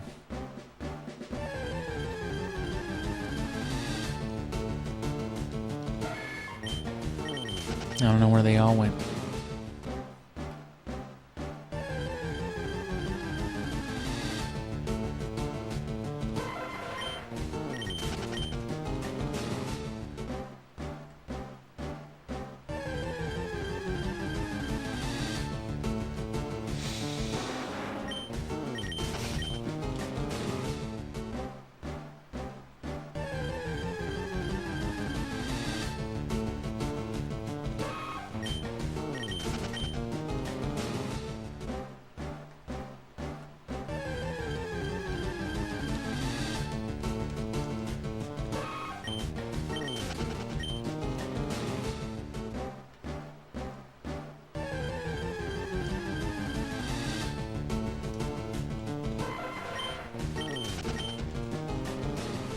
That's gotta be the longest I've gone without a Chansey.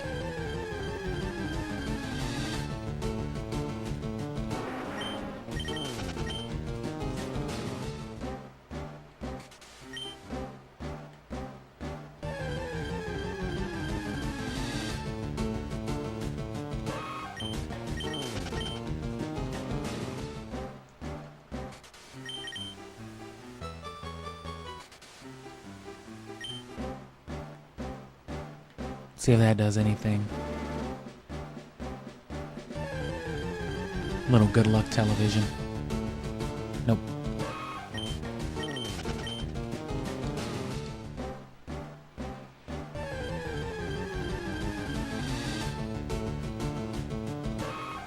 Well, if nothing else, we caught Zapdos. And we've eliminated a lot more Chansey, so...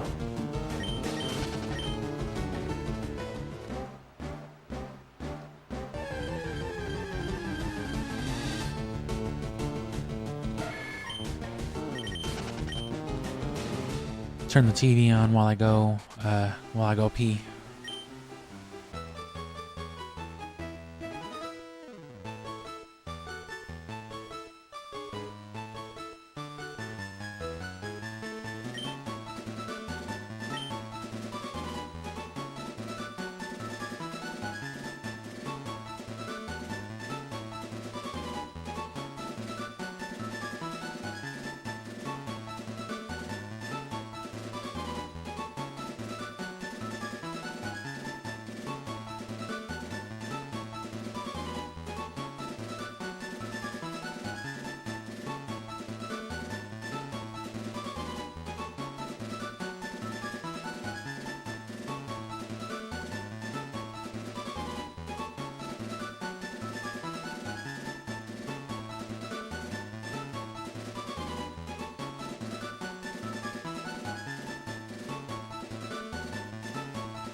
Oh shit, the Pokey Dude? Pokey Dude's here to tell you about how you can battle. I'm gonna show you how to get a lucky egg. Say you're out from a stroll and some kid in shorts picks a fight with you. You gotta hit him back. It's only fair. This is the Pokemon world. Where is he? Oh, damn, look at this dude. Damn, bro, why do you look like that? Huh? Dude looks like a Midway arcade bad guy.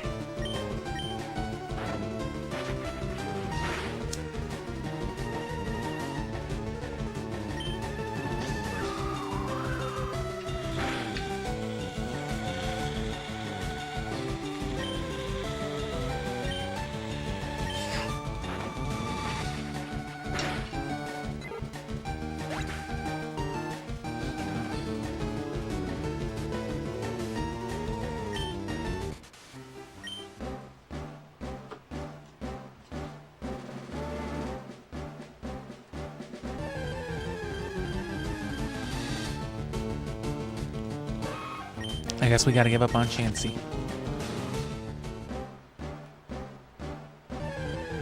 And like I said, I was only planning on going for a couple of hours, mostly to catch Zapdos. We've already made it to Cinnabar, so I might at least just set up going to the Sevi Isles. And with Zapdos and Articuno and our fully evolved starters, that really shouldn't be an issue at all. The rest of the game shouldn't be. But especially since we've invested this kind of time now, and since we're going to be moving on to Gale of Darkness after Leaf Green, since my GameCube properly will be, you know, effectively unoccupied.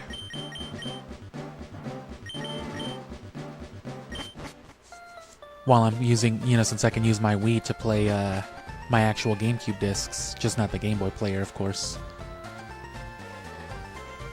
I might just pop Fire Red back in, and I might start the daily streams prematurely. Once I Hall of Fame and do everything there is to do here, right, that can be the thing I do for like an hour every day. Because at the end of Gale of Darkness, we're getting that lucky egg anyway, but hopefully we can get them both around the same time. And have them both for Emerald.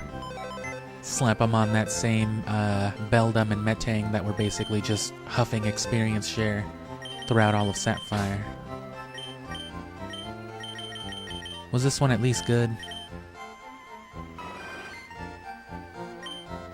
A higher HP stat too. It was at least good.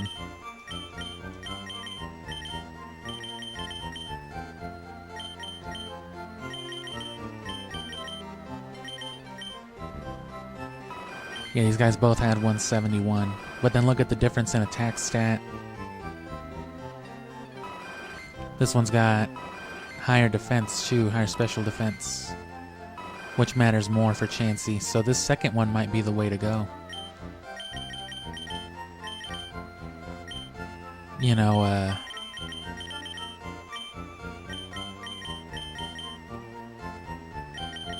lucky egg aside, I mean.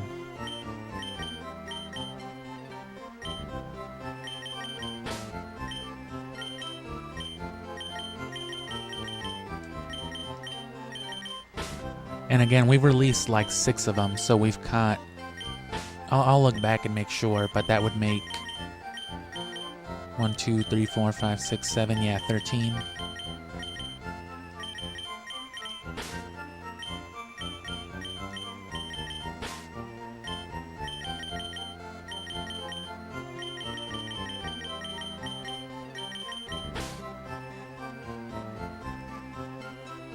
Oh. Huh.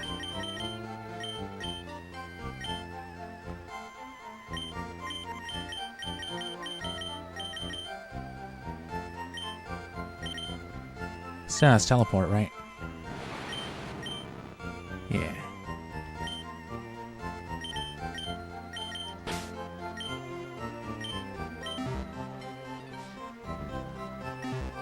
Yeah, let's set up and do some main game here.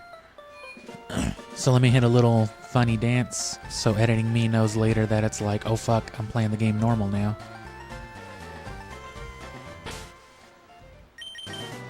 We've already cleared out both paths to Cinnabar, so we don't gotta worry about trainers.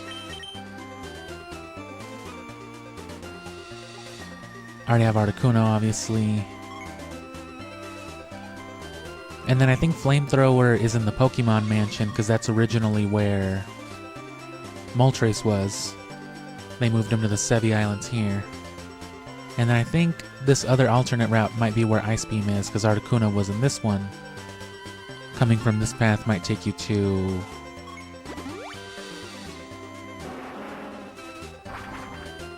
yeah, to where Ice Beam is. Or at least Blizzard.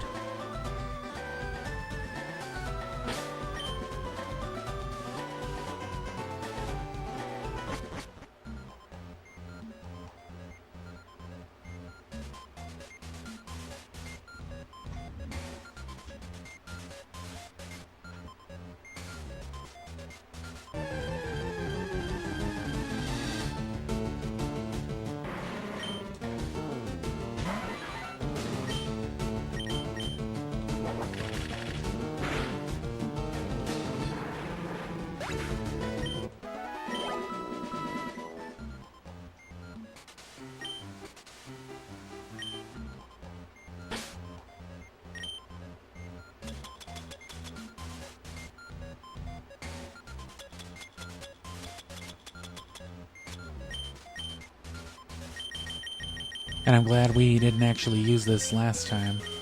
It's not a very good move, so I would say go ahead and use it.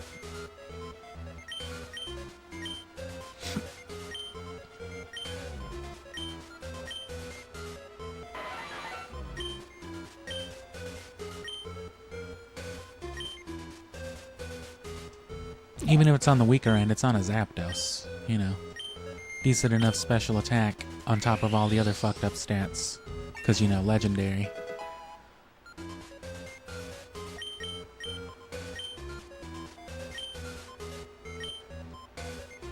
And stab, so...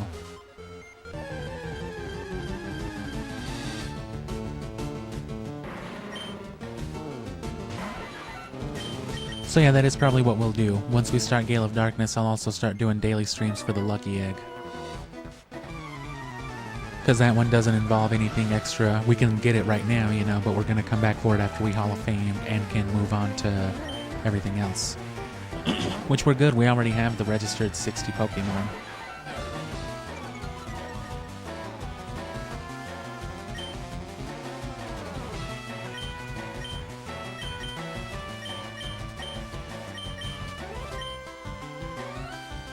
There we go.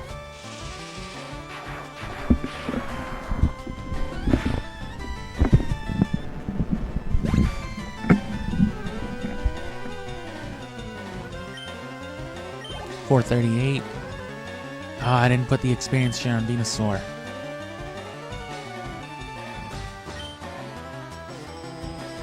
So that would have only been like, what, 219 boosted? So like 328-ish on Venusaur. And then just the 218, whatever I said on Zapdos. Which, I mean, we're already a little over leveled, so what can you do?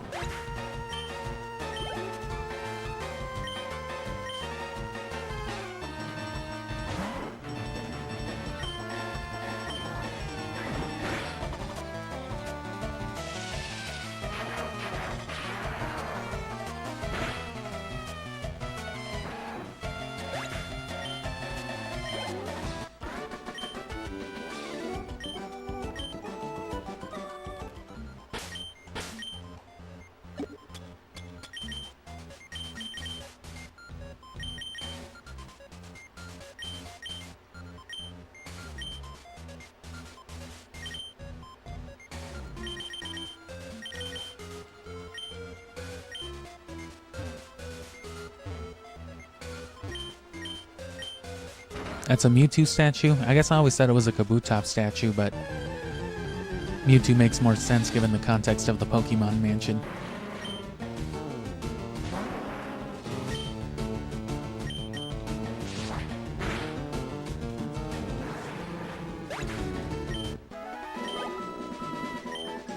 $228, $342, yeah.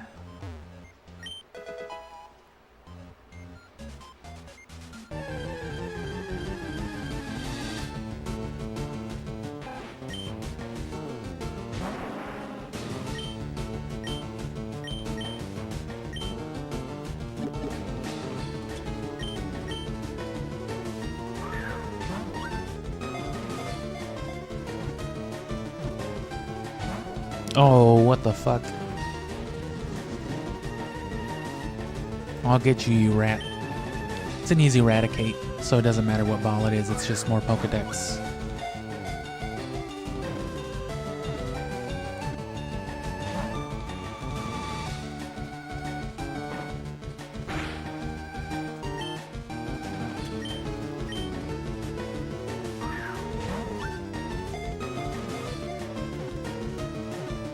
And honestly, you're going to want to benefit from trading stuff like this to Leaf Green too.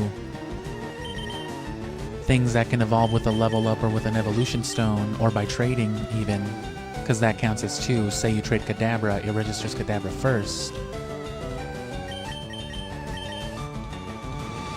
And then it evolves into Alakazam and registers both.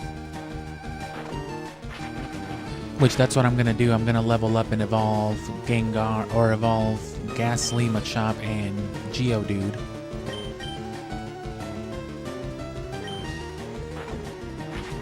And then I'm going to trade them over to Leaf Green, and that'll be 6 to the Pokedex right there. Damn. Because even if we don't need the Ruby Sapphire stuff done on both, because we're going to milk everything basically back to Fire Red and then up to... Well, Eradicate itself is easy too. I guess a Headbutt killed it, so why wouldn't a Slash? Oh! But you still want to get the experience share from Leaf Green though, which means 50 registered Pokemon. So yeah, things like Trademon, or the Trade Evolutionmon, and traded Pokemon in general, because they'll level up faster. It's all very good. So the Zubat that you caught for the Pokedex that you never used, right, trade that to Leaf Green, have it level up into Golbat really fast, and that's, 2 to your Pokedex.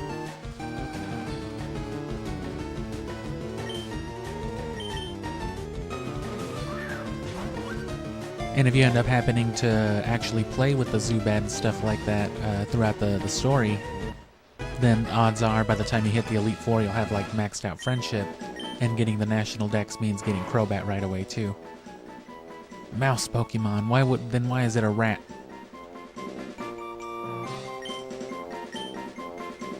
Eradicate. Scary. Oh.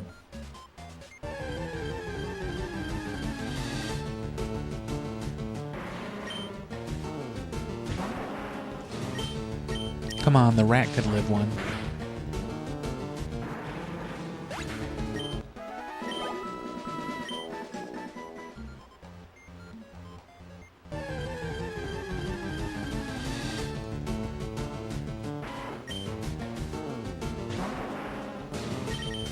But stuff that can evolve is better.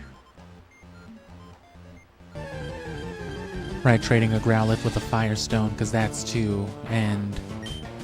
Because then, having to trade Growlithe and then Arcanine separately, that's 2 trades, that's more time, that's more Pokemon.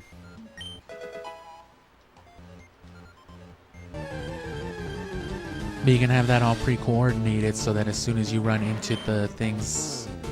One of the 8s has the item finder, which that's the only other, good thing, I guess. Cool. That's the only really good item, but other than the experience share, but yeah, that's all we're worried about is the XP share. I guess it's really not even that much of a concern, because the one from Emerald is more easily obtained.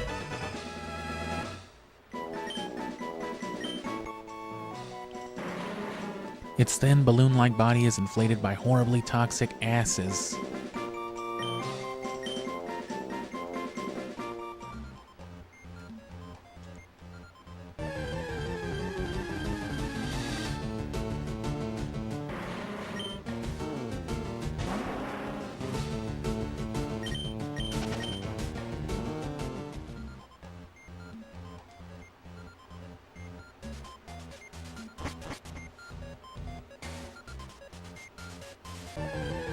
Oh. I think I've already seen everything in here, and I already have a Growlithe and an Arcanine. You can get Vulpix here in Leaf Green, though. Version exclusive. I am gonna go ahead and repel, though. Goodbye, shinies.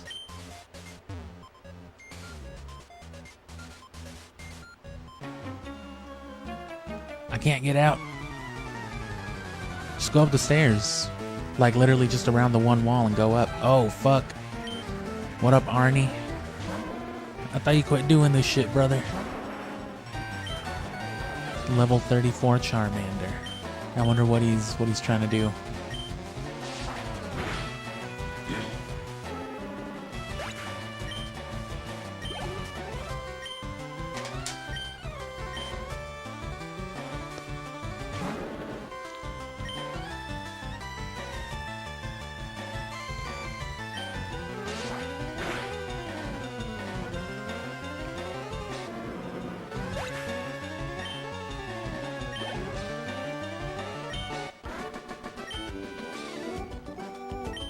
My loot. I just had that thing tuned.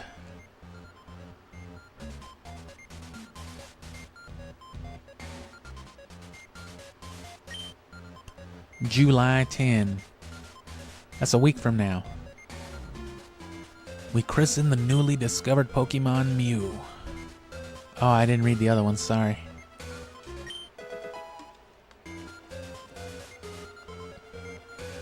Some zinc, a little bit of iron, some calcium. No, really. July 5, Guyana, South America. America? A new Pokemon was discovered deep in the jungle.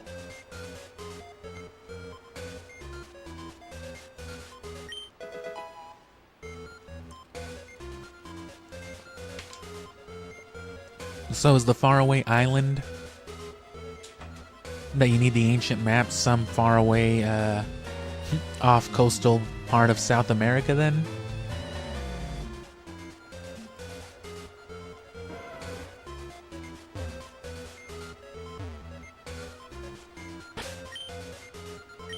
Yes, I would like to use another one. Thank you, Pokemon X. And Y.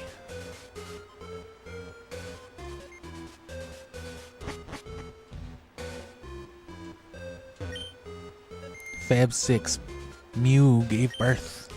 We named the newborn Mewtwo.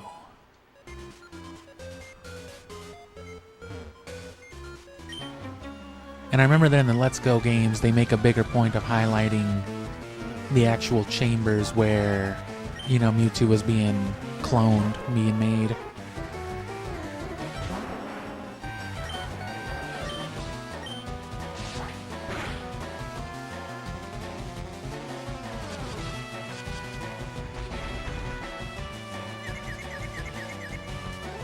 Wish I had a loot. Just to be an old-timey fuck about it. And whatever those big old cranky-turny things are. Hurdy-gurdies, I'm pretty sure is what they're actually legitimately called.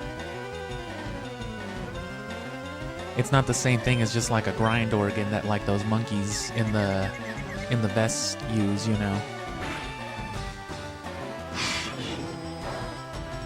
Some freaky wound and bound string instrument. I think it has like a bow is how it works, and it just scrapes with, you know, the chugging and the turning of the box. It's just one of those wacky things to have, you know.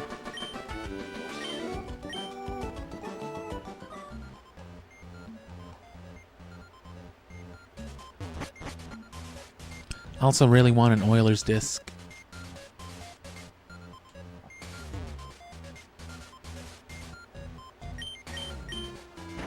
Who wouldn't? Launch a nuke. Why wouldn't you?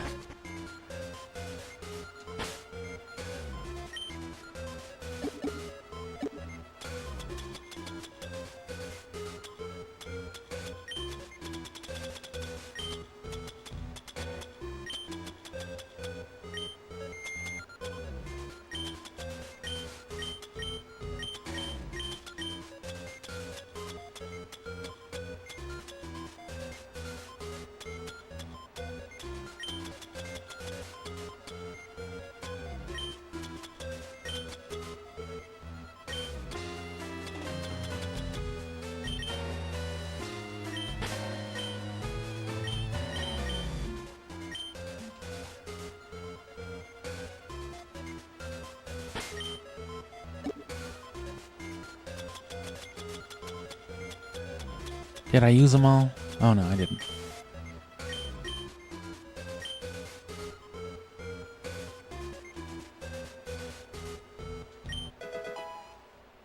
I run and got here fast.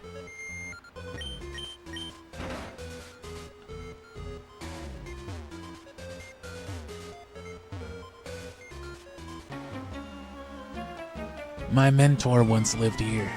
He burned this house down. Oh shit, Scientist Braydon. He's one of the dudes that made Mewtwo. He's one of the guys that tortured Mew. He's a monster. So's Blaine, I guess. Blaine and Mr. Fuji. Giving chimpanzees cigarettes. How could they? Magneton?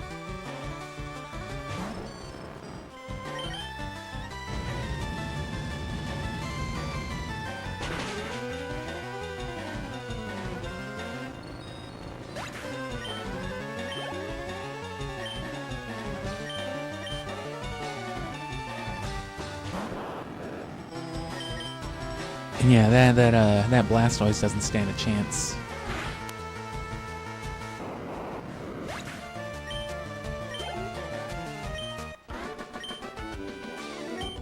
Overwhelming. I'll say. It's just out of the room? Yeah.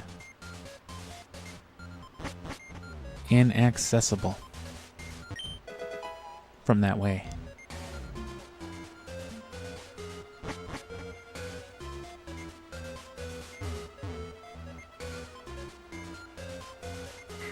I think this is the first floor. No.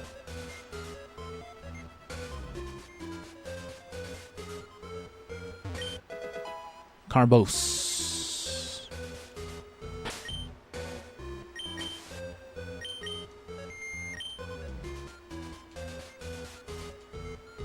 Yeah, don't leave there.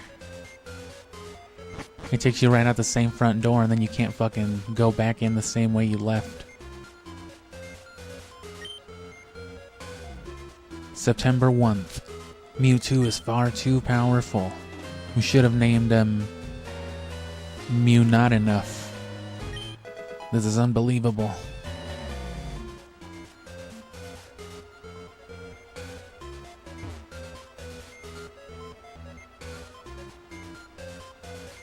Mewtoot.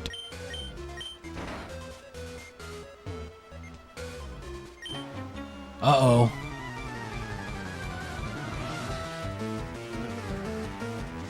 But yeah, if, I guess if you're the sort of person who watches YouTube streams in the middle of the night, I probably will just do some Chansey Egg hunting for like an hour. Hour or two while the fireworks settle down. I kind of want to do something else, but at the same time, I don't want to muddy up the timeline. I really don't think it would affect anything, but I like my live stream list looking nice and neat for the time being.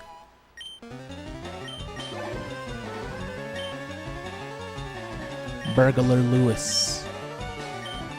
Hamburglar Lewis.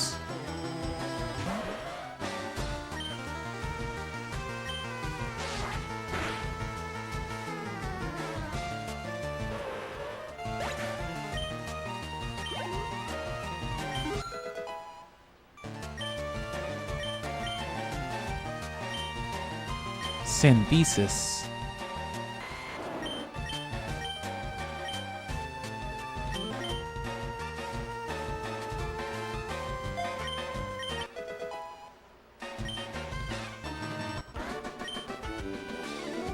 Oh, woo.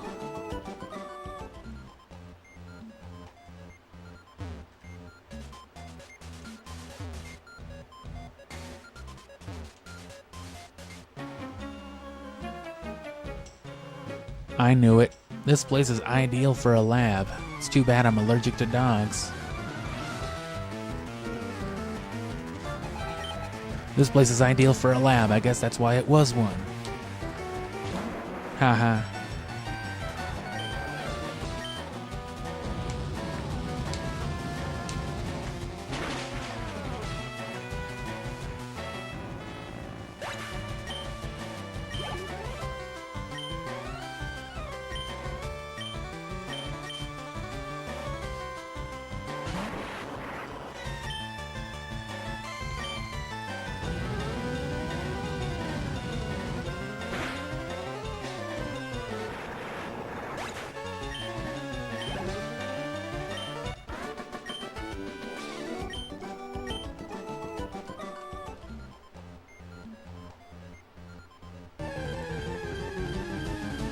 Ditto? Oh no, it's just Growlithe. Growlithe. Growlithe he. Will this lock me in? It won't.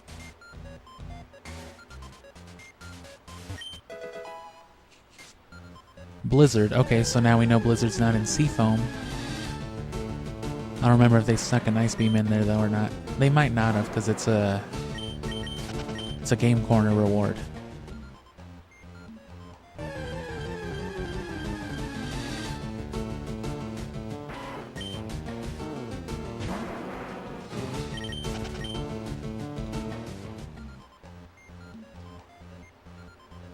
Twisted Spoon, Twisted Sister.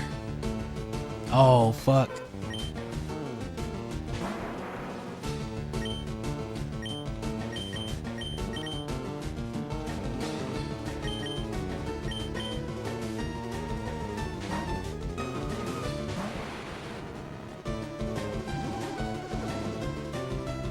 Oh, why did I do that? It's gonna teleport.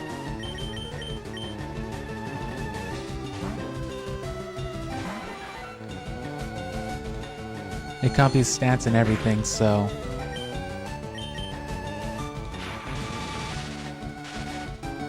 Don't teleport, Ditto.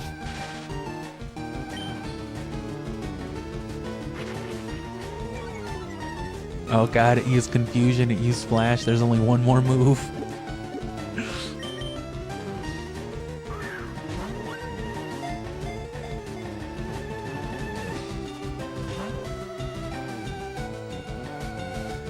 Cool. I'm trying to get the fuck out of there.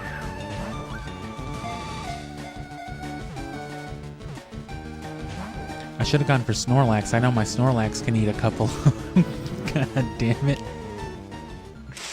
I know my Snorlax can eat a couple of Drill Pecks. Secret Key. And Solar Beam. Dope.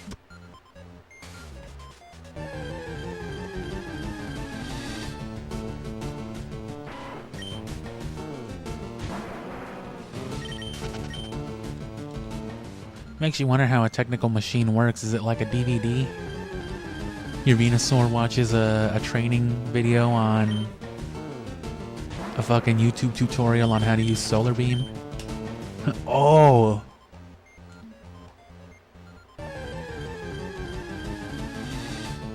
Alright.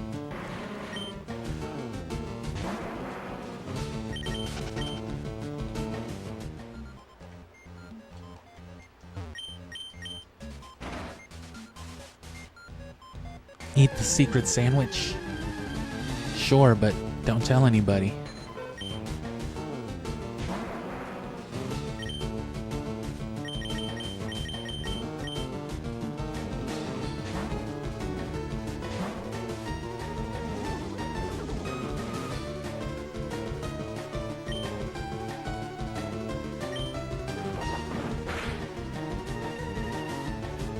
It doesn't copy HP though.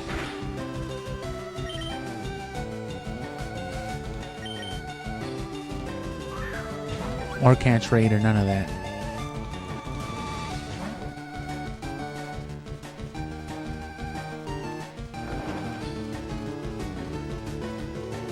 So yeah, they wouldn't have survived a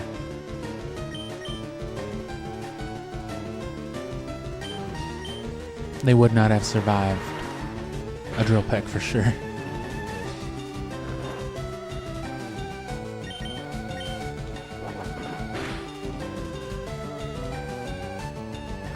And this has got to be it.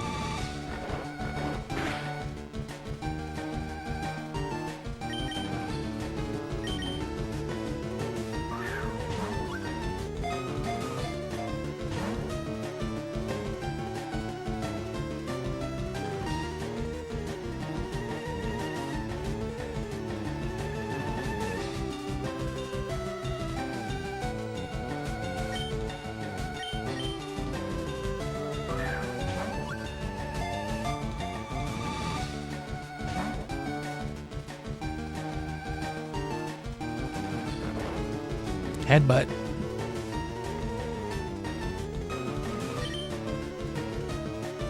That might be the easiest way to to catch a Ditto come out here with the Snorlax and make it forget everything but rest and headbutt.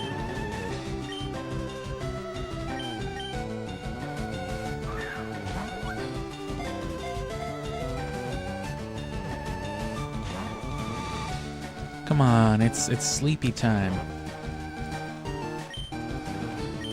Gotta let me catch it. Doesn't even know it's being caught. He's like, yeah, you're right. That's true. That's fair. It can freely recombine its own cellular structure to transform into other life forms. Urban Pokemon, height 1 foot, 8.8 pounds.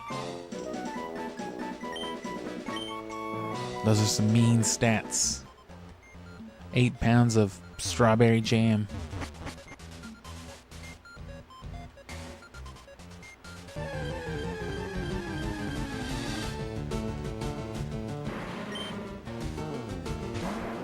Oh wait, I fell down here though, didn't I? Oh, you have to go back downstairs and hit the switch.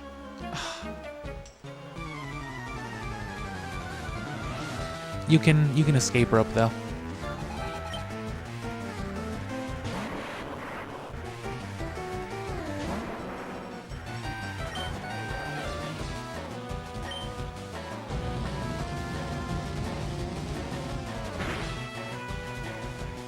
Oh no, wait, you can't just leave because you gotta have the key. Unless I got it already.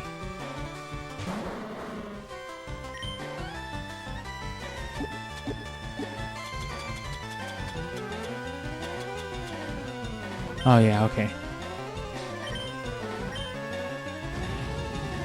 Weezing can also learn Flamethrower. I don't know if it can learn Fire Blast though. I'm sure it should if it can learn Flamethrower though.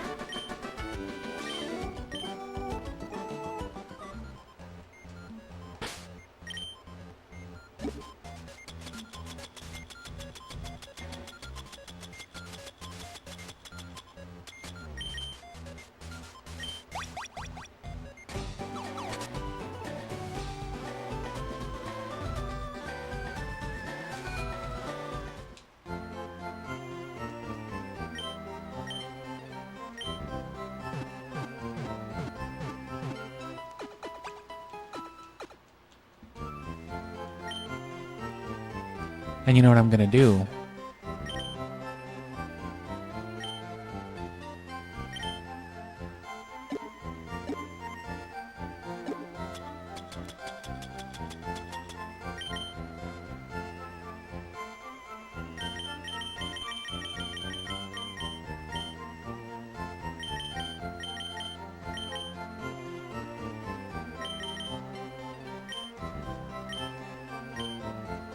Good old reliable.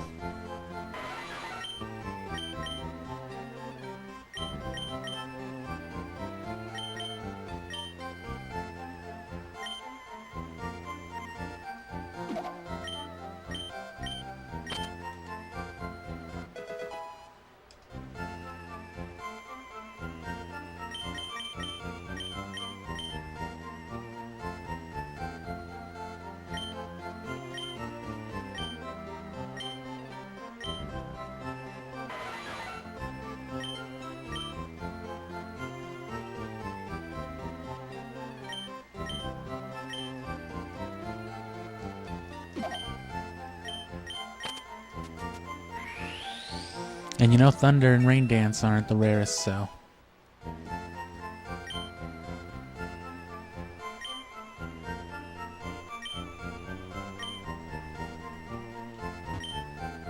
Which the rain will help counter the fire. And even though we don't have anything like rock or ground or water even to hard counter the fire types, I'd like to see them survive some guaranteed thunders.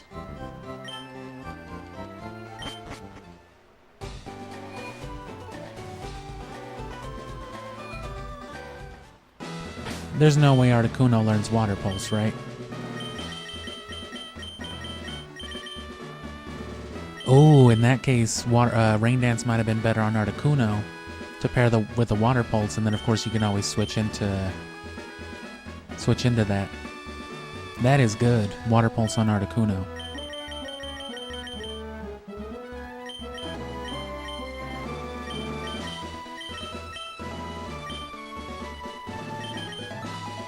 But of course it's an ice type, so not exactly what you want right here.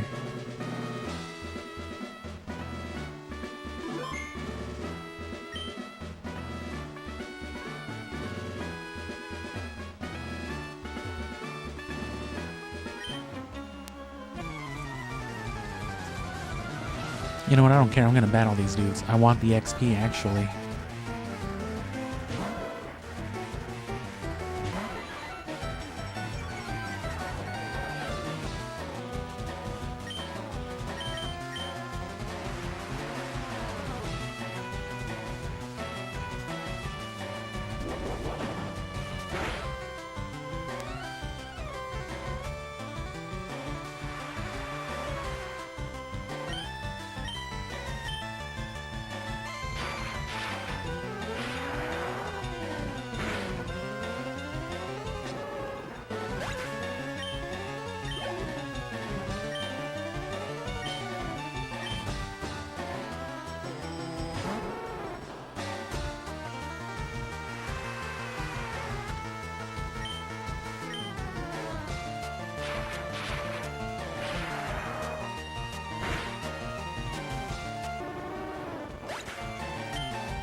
And as a matter of fact, we do have a bunch of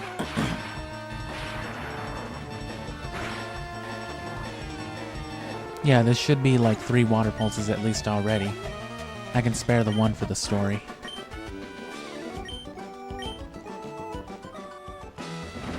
I already used the Colosseum Solar Beam on Entei though, so we gotta save that one. But there's still the 3 in Hoenn, so I'll have still, and then I don't remember if Gale of Darkness gives you one explicitly. And Gale of Darkness and Emeralds should have access to more rare TMs anyway, because they were at the end of the generation.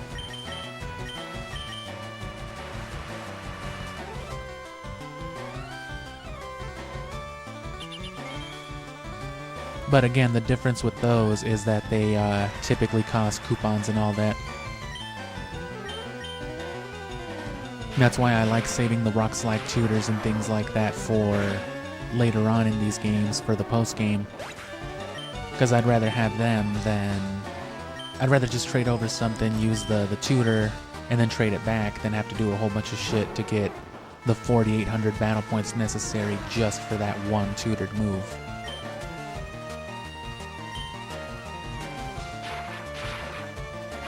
All that said, we are going to farm a lot of battle points in Gale of Darkness because we're doing Mount Battle 3 times.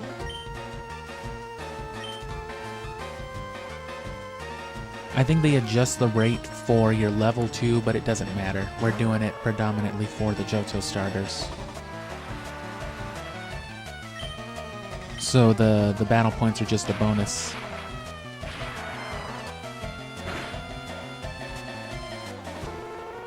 Because again, we're going to use a few items like the King's Rock and Metal Coats, so we're going to need extras for those. For battle, you know, but then also to evolve a lot of Pokemon.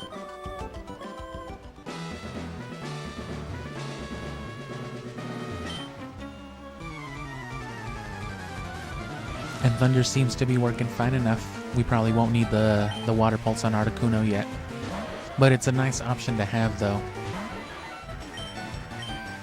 Especially for later on, the Elite Four potentially.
And even if these won't be the legendaries that we use competitively, if we try to hunt some of the more competitive ones,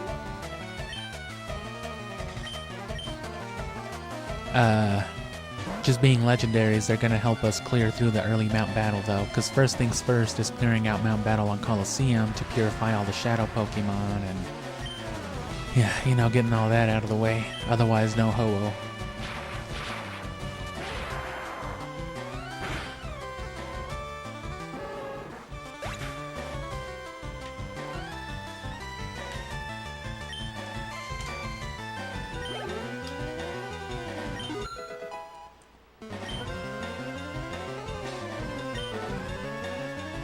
Nice.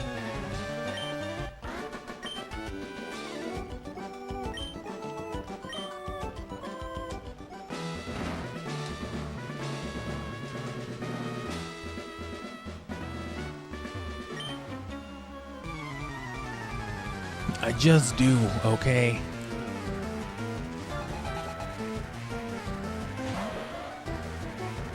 I like horses that are on fire, don't judge me.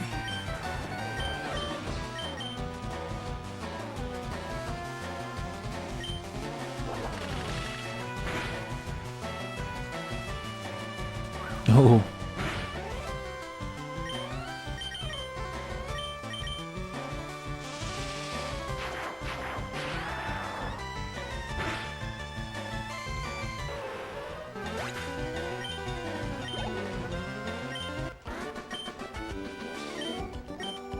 Ramon.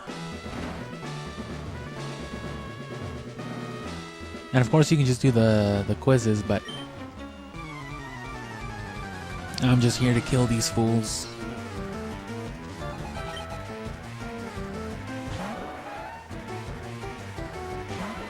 And imagine how nice this would be with the lucky egg, right?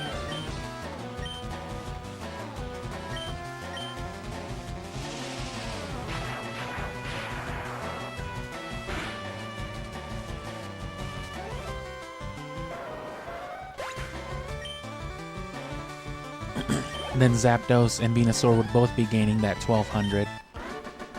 Because it's the same difference, same as the trade boost.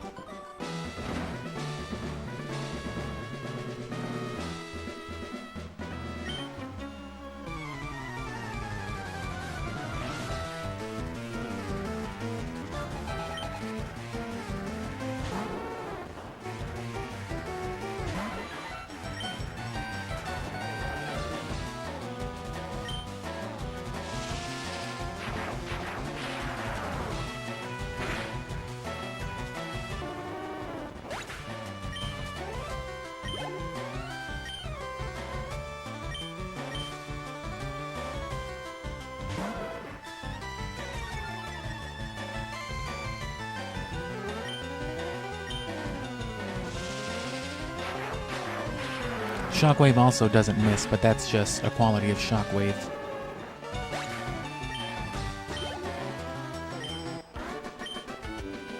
Fucking Dusty.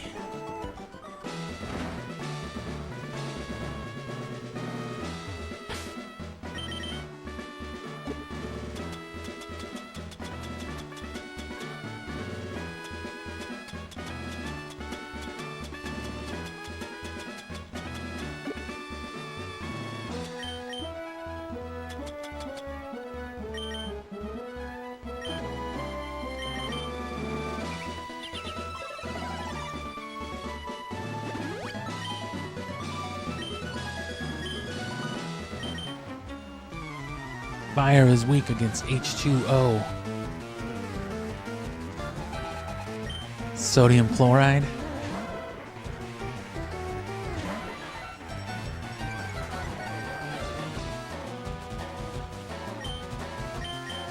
Hashtag Nickelodeon games eventually.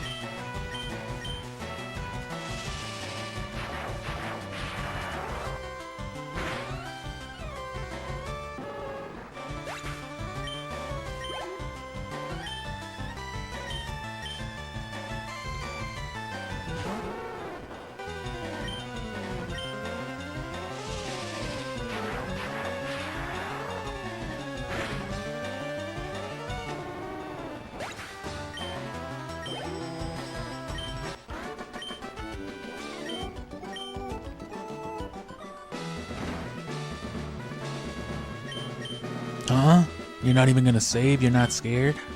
They incinerate all challengers. Fucking turn the sprinkler system on, brother. Ah, you're leading Growlithe. You should have let something that wouldn't fucking die in one hit, man.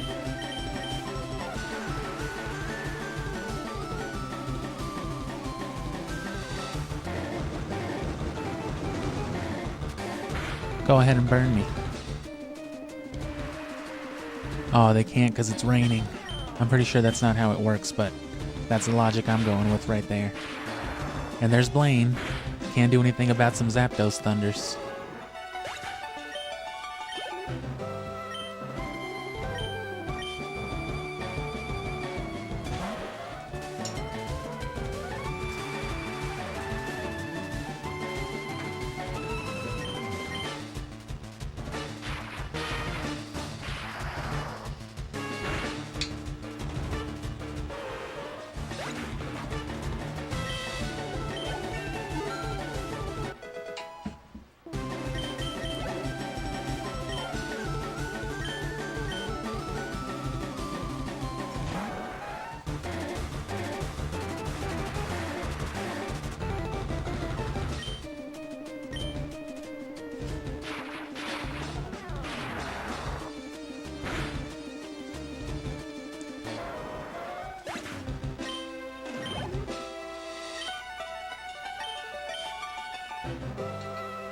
Archibald Canine.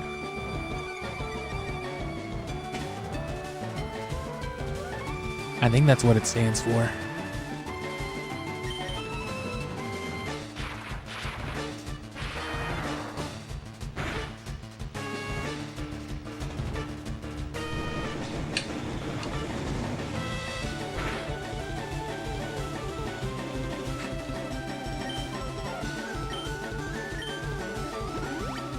Well, that was something.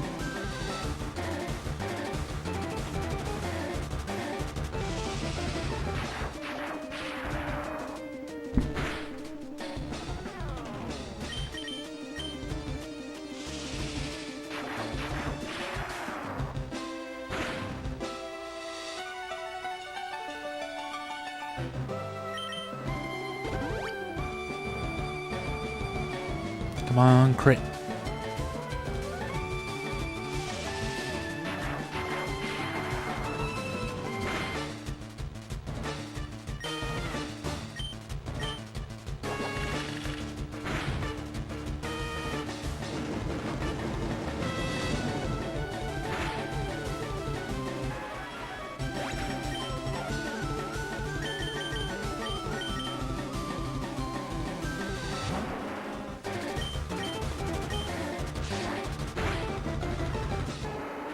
I'm perfectly fine with this.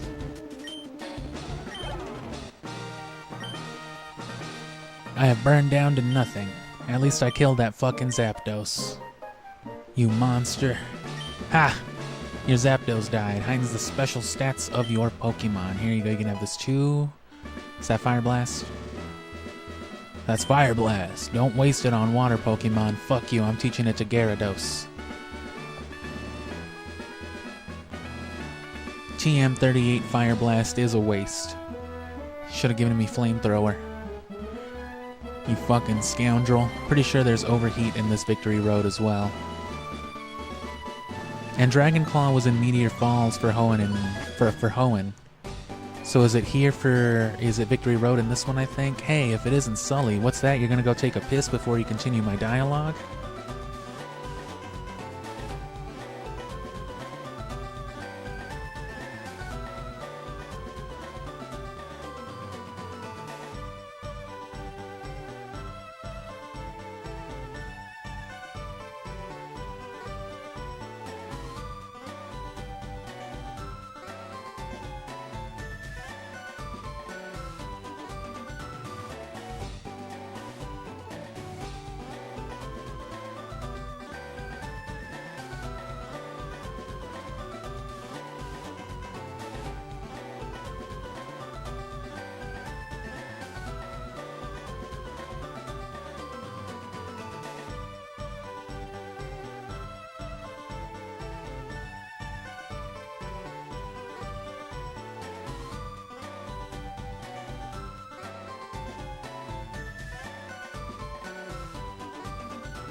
Hey look, it's me, Bill. You still hang out on your fucking computer all day, brother? Oh, you know it. A friend invited me, so I'm on my way out there. How about it? Coming along? Sure. Looks like the boat arrived, too. He sent it specifically, or specially, here to Cinnabar to pick me up. I don't know if the Sevi Islands are on their way to Johto, or if they're on their way to Hoenn. I know Alola's south. I think Johto's like east. Right? Or no, west, I mean. So this is to the east. This has got to be where Hoenn is. Because Sinnoh's north of Johto, so it would be northwest of Kanto. My friend Celio sent a boat to fucking catch me here. He's playing Pokemon Ruby and Sapphire on stream right now. Let's go. This is a different Pokemon Center theme. So I am gonna catch this, but I'm gonna do this first, cause there was some static right there. I can't believe you came out here. Well, absolutely. How's your research coming along? Wait a sec. This is my boy. He's a fucking PC maniac. That's really impressive. I don't know what he's saying. I have 0 experience training. Anyway, I'm glad to meet you. How's your machine running? Blah, blah. It just can't link to Kanto.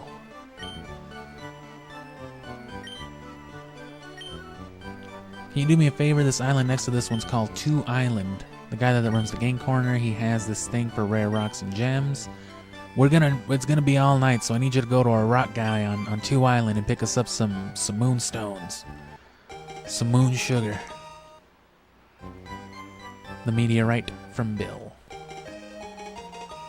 And now you can sail from, what's it called? Viridian? No, Vermilion. It's a pass for the ferry service. Islands 1, 2, and 3. Extra page for the town map. And yeah, let me catch this slightly different Pokemon Center.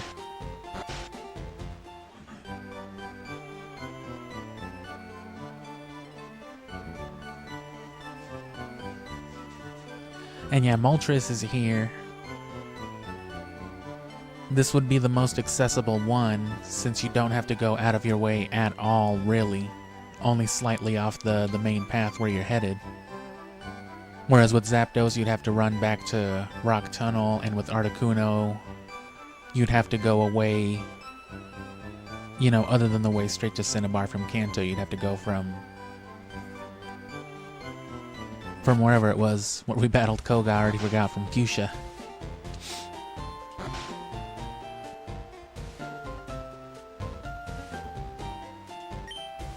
Young people.